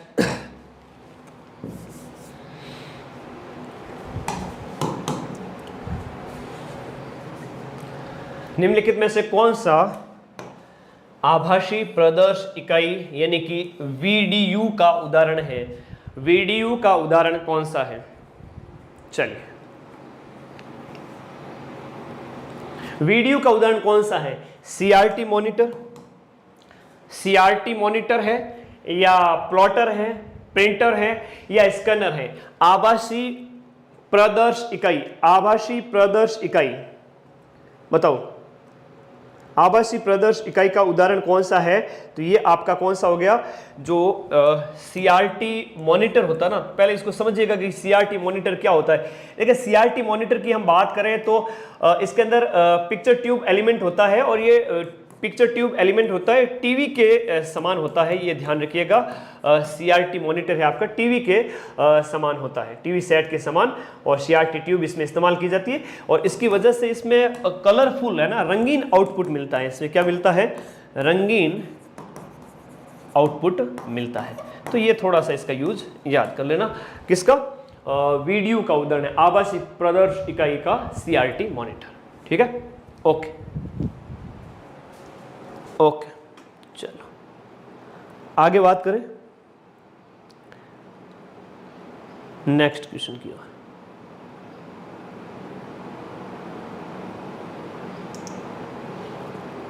चलिएगा आगे बात करें। अगला प्रश्न, रिमूवेबल मीडिया में, जो रिमूवेबल मीडिया में सभी शामिल होते हैं, किसके सिवाय सारी की सारी चीजें रिमूवेबल मीडिया में शामिल होती हैं? बताओ भाई। फालतू की बातें कमेंट बॉक्स में करवा लो, है ना। हाँ गुरुजी आपकी शादी, मेरी शादी इस क्लास के जस्ट बाद में है ना, ठीक है। 3 बजे का मुहूर्त है, तुम लोग भी आ जाना सारे के सारे, बातें करवा लो इधर उधर की, ठीक है। फालतू बातें मत किया करो। रिमूवेबल मीडिया में सभी शामिल होते हैं, किसके सिवाय सारी की सारी चीजें शामिल होती हैं? रिमूवेबल मीडिया के अंदर CD रोम है, डिस्कोट है, DVD है, हार्ड डिस्क ड्राइव है। क्या क्या चीजें इसमें से एक है वो इसमें रिमूवेबल मीडिया में शामिल नहीं है। हार्ड डिस्क ड्राइव है वो रिमूवेबल मीडिया में शामिल नहीं है, बाकी सारी की सारी है DVD, डिस्कोट, CD रोम सारी की सारी इसमें शामिल है। 79 में रिमूवेबल, देखिएगा लिखिएगा, हार्ड डिस्क लिखिएगा,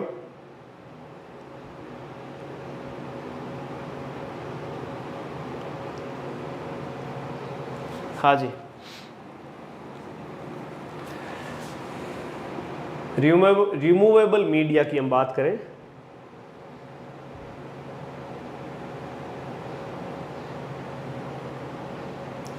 है ना, तो इस प्रश्न का उत्तर है वो आपका D।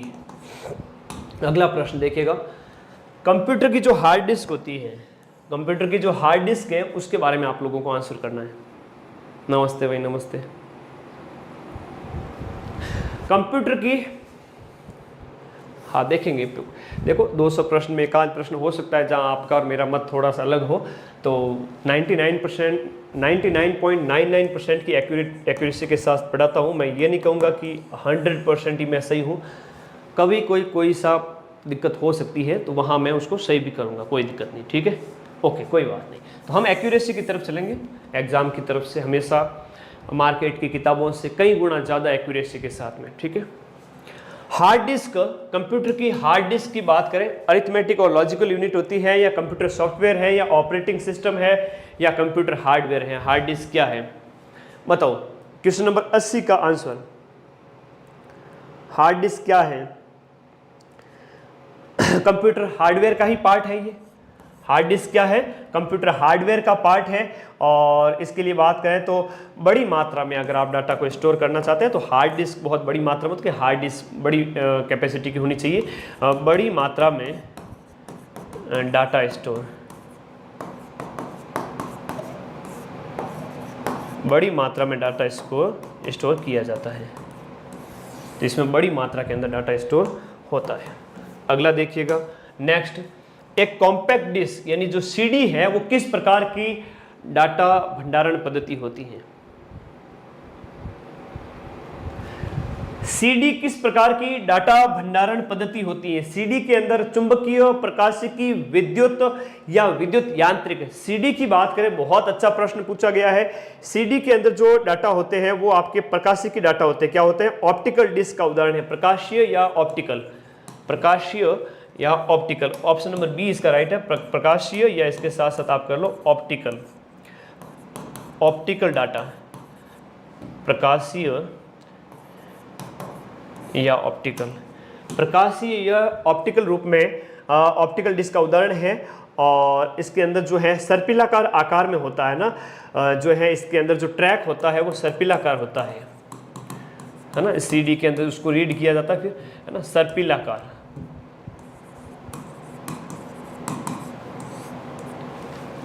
आगे देखिएगा नेक्स्ट, तो सीडी की हम बात करें तो ये एक चुंबकीय नहीं है, इसमें प्रकाशिकी डाटा है। चुंबकीय मत करना, ठीक है, चुंबकीय मत करना, प्रकाशिकी करना। CAD इसका फुल फॉर्म क्या है? CAD CAD का फुल फॉर्म क्या है? Computer aided design, computer academy design, computer academy developer, computer aided developer. बताओ। हाँ, बहुत बढ़िया प्रश्न है। CAD का फुल फॉर्म है कंप्यूटर एडेड डिजाइन है, इंजीनियरिंग और डिजाइन के माध्यम से, है ना, ये कंप्यूटर एडेड डिजाइन है। और CAD का फुल फॉर्म होता है विशेष रूप से कंप्यूटर विज्ञान के अंदर इंजीनियरिंग और डिजाइनिंग में मदद के लिए इसका इस्तेमाल किया जाता है।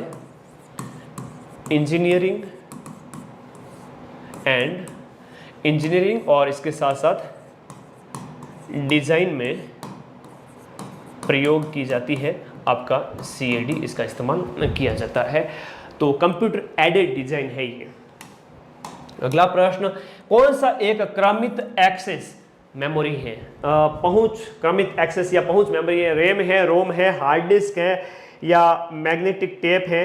तो मैग्नेटिक टेप जो है वो आपका एक क्रमित एक्सेस मेमोरी का उदाहरण है। क्वेश्चन नंबर 84, पेन ड्राइव क्या है? पेन ड्राइव की आप बात करो तो एक स्थिर द्वितीयक भंडारक इकाई है, क्योंकि चुंबकीय सेकेंडरी भंडारक इकाई है। ये एक हटाई जाने वाली सेकेंडरी स्टोरेज डिवाइस।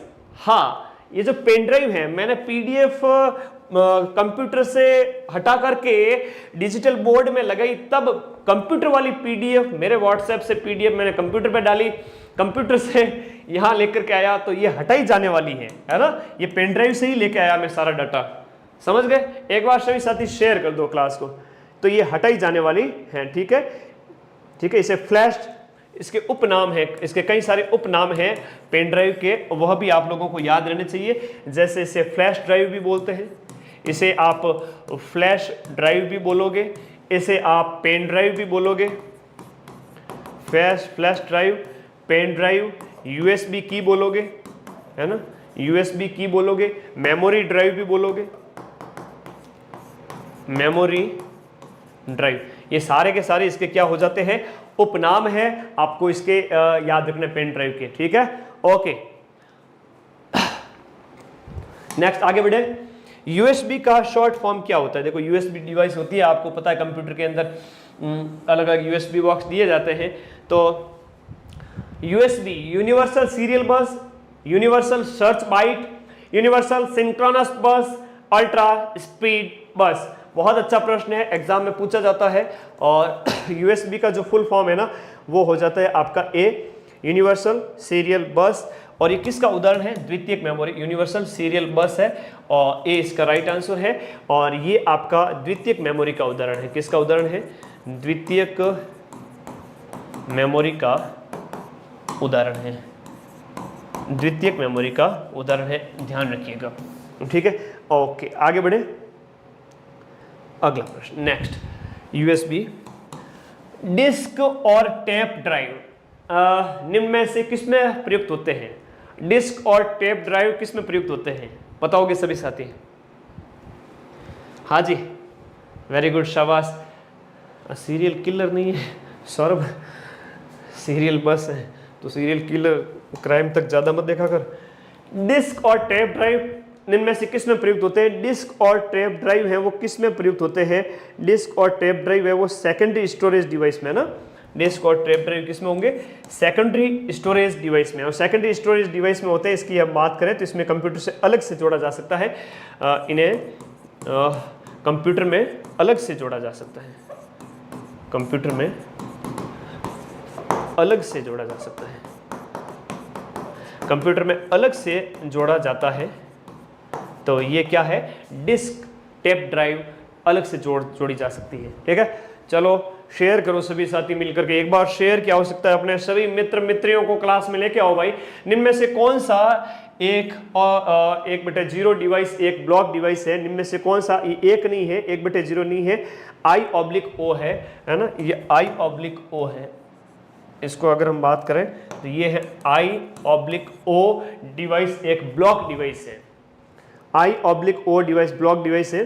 तो ये है आपका टेप ड्राइव। इस ऑप्शन का राइट, इस प्रश्न का राइट आंसर टेप ड्राइव होगा। थोड़ा सा इसको समझ लेते हैं कि टेप ड्राइव क्यों राइट आंसर है।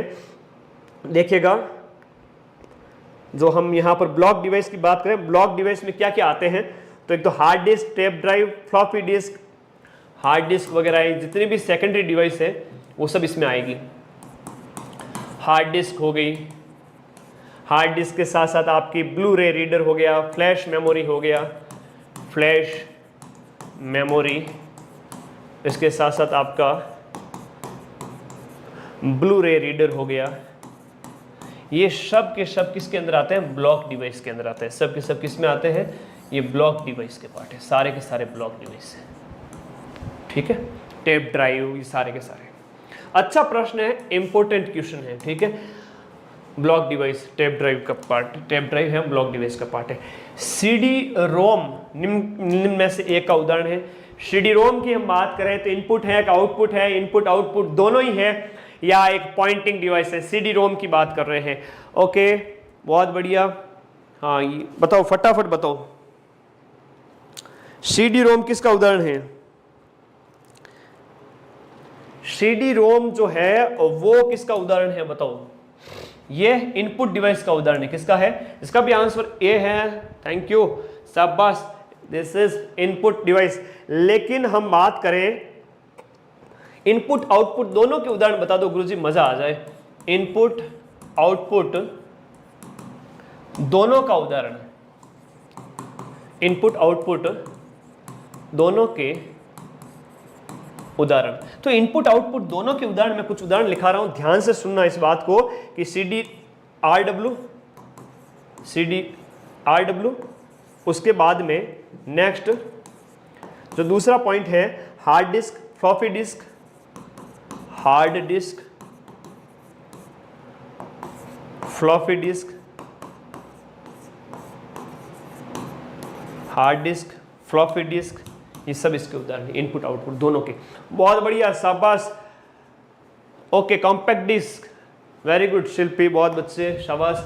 कंप्यूटर प्रणाली में जो सीडी रोम है, सीडी रोम द्वारा क्या दिखाया जाता है? सीडी रोम के द्वारा ऑप्टिकल डिस्क दिखाया जाता है कि मैग्नेटिक ऑप्टिकल डिस्क या मैग्नेटिक डिस्क, या इनमें से कोई नहीं। दिए गए प्रश्न के अनुसार सीडी रोम के द्वारा क्या दिखाया जाता है? सीडी रोम के द्वारा आपका जो दिखाया जाता है वो है ऑप्टिकल डिस्क। ये इसके बारे में हमने पहले ही पढ़ा था कि इसकी खोज किसने की थी, कब हुई थी, तो ये वही प्रश्न है। नेक्स्ट, कंप्यूटर स्पीड जो है, आपकी कंप्यूटर की स्पीड को किस में मापा जाता है? कंप्यूटर की स्पीड को आप मापने के लिए टीबी, एमबी, केबी या MIPS किसका इस्तेमाल करोगे? कंप्यूटर की स्पीड के लिए आपका मिलियन इंस्ट्रक्शन पर सेकेंड है, वो आपका कंप्यूटर स्पीड मापने के लिए इस्तेमाल होता है। इसके बारे में पहले ही हमने बात की थी। करो शेयर सभी साथी। निम्न में से कौन सा स्टोरेज की सबसे छोटी इकाई है? स्टोरेज की सबसे छोटी इकाई केबी है, किलोबाइट है, नेट यूज करते हैं, सबको पता है कि इतने केबी की इमेज है। केबी फिर 1000 केबी होता है, वो 1024 केबी होगा तो फिर MB बनेगा, है ना। तो सबसे छोटी इकाई कौन सी हो गई? ये आपकी डी ऑप्शन केबी हो गई। थोड़ा सा अगर यहाँ पर बात करें तो दिए गए विकल्पों में केबी है वो सबसे छोटी है। सबसे पहले तो होता है बिट 0 और 1, उसके बाद में 8 बिट है ना, वो 1 बाइट के बराबर होते हैं। 1 बाइट मतलब बिट छोटा हो गया, बाइट बड़ा हो गया, बिल्कुल हो गया जी। अब ऐसे कैसे आप लोग आगे देखिएगा कि 1024 बाइट होते हैं ना, 1024 बाइट, 1024 बाइट से 1 KB बनता है। क्या बनता है? 1 KB बनता है किलोबाइट।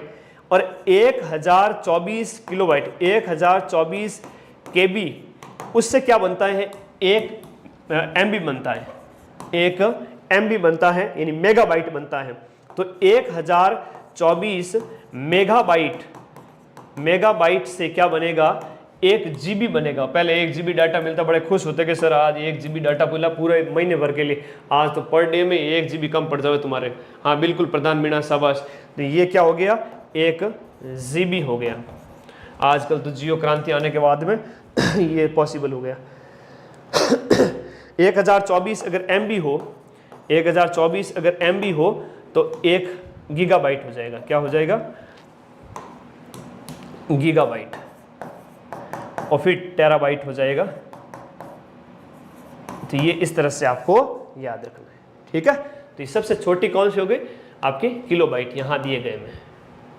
तो इस तरह से ये पूछे जाते हैं प्रश्न एग्जाम में, बहुत इंपॉर्टेंट है, ठीक है। बिट से बड़ा बाइट, फिर बाइट से किलोबाइट, किलोबाइट से मेगाबाइट, मेगाबाइट से गीगाबाइट, और इधर ये गीगाबाइट है ना। अच्छा 1024 MB, तो ये चीज़ तो वापस लिख दी मैंने, ठीक है, कोई बात नहीं। चलो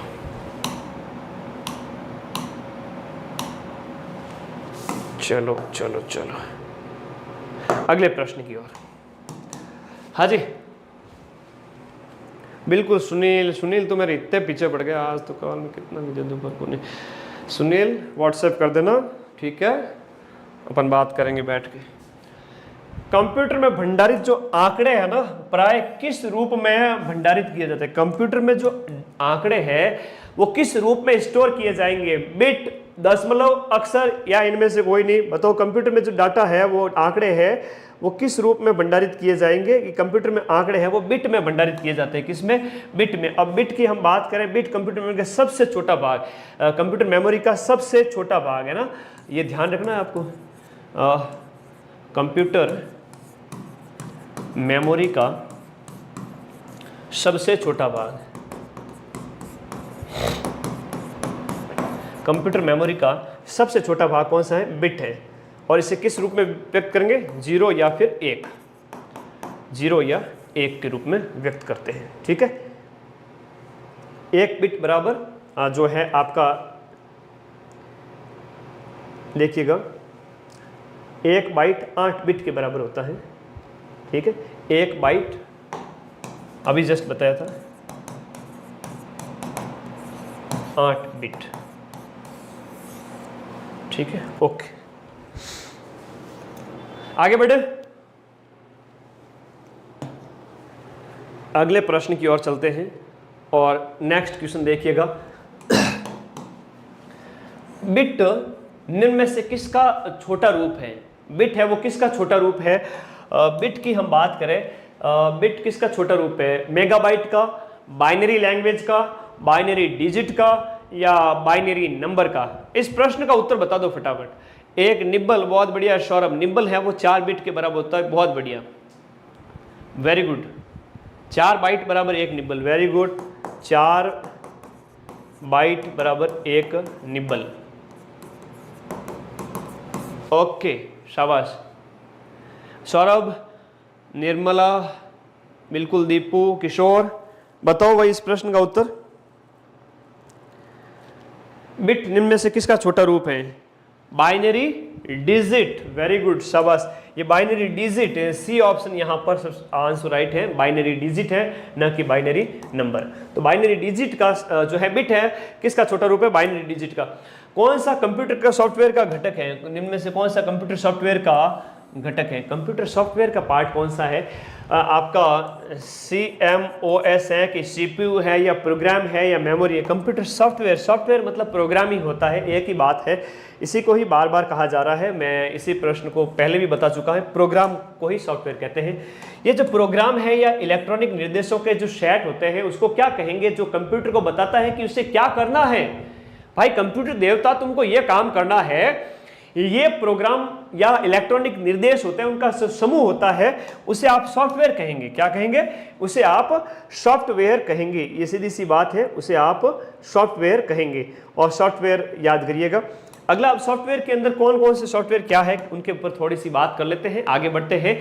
और कौन सा ओपन सोर्स सॉफ्टवेयर नहीं है, निम्न में से कौन सा ओपन सोर्स सॉफ्टवेयर नहीं है? ओपन सोर्स सॉफ्टवेयर नहीं है।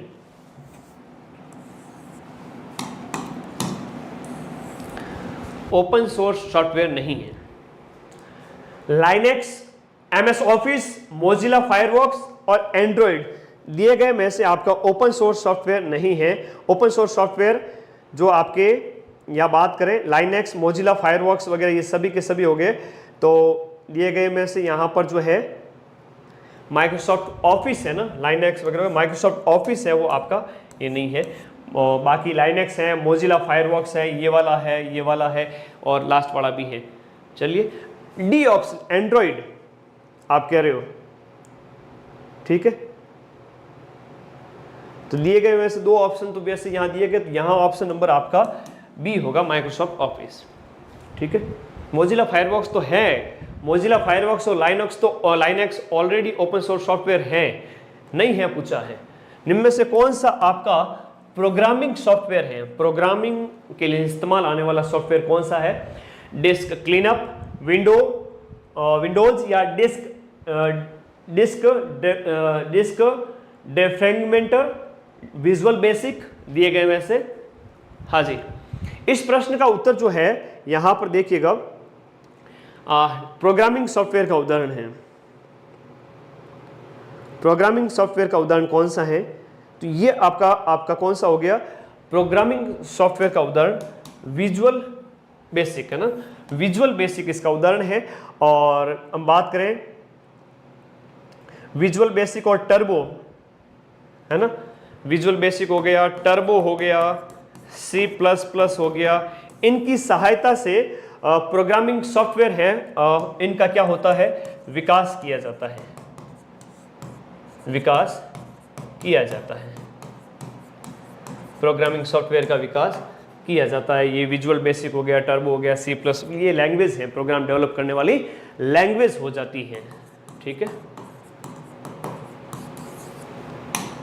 निम्न में से कौन सा एक ऑपरेटिंग सिस्टम नहीं है?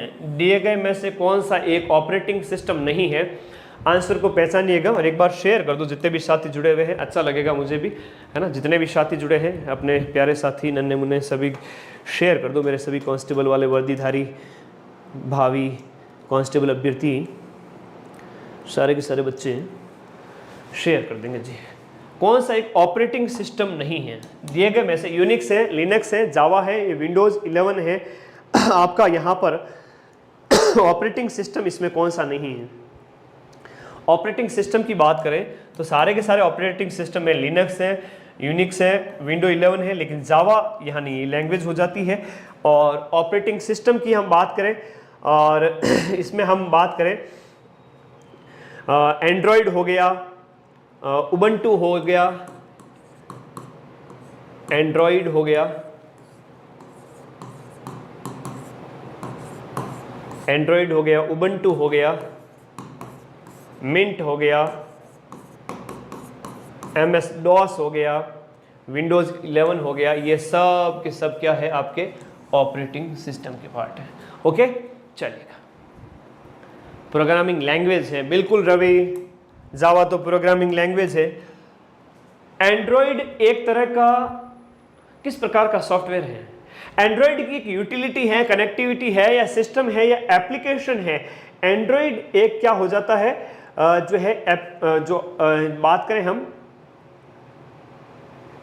एंड्रॉयड है वो आपका सिस्टम सॉफ्टवेयर है और इसका इस्तेमाल हम टच स्क्रीन के अंदर इस्तेमाल करते हैं। जैसे आपका एंड्रॉयड है वो टच स्क्रीन के लिए इस्तेमाल होता है, विशेष रूप से टच स्क्रीन फोन वगैरह उनमें इस्तेमाल होता है, तो एंड्रॉयड का इस्तेमाल उसमें किया जाता है ना। स्मार्टफोन के अंदर, मोबाइल उपकरण हो गए उनके अंदर।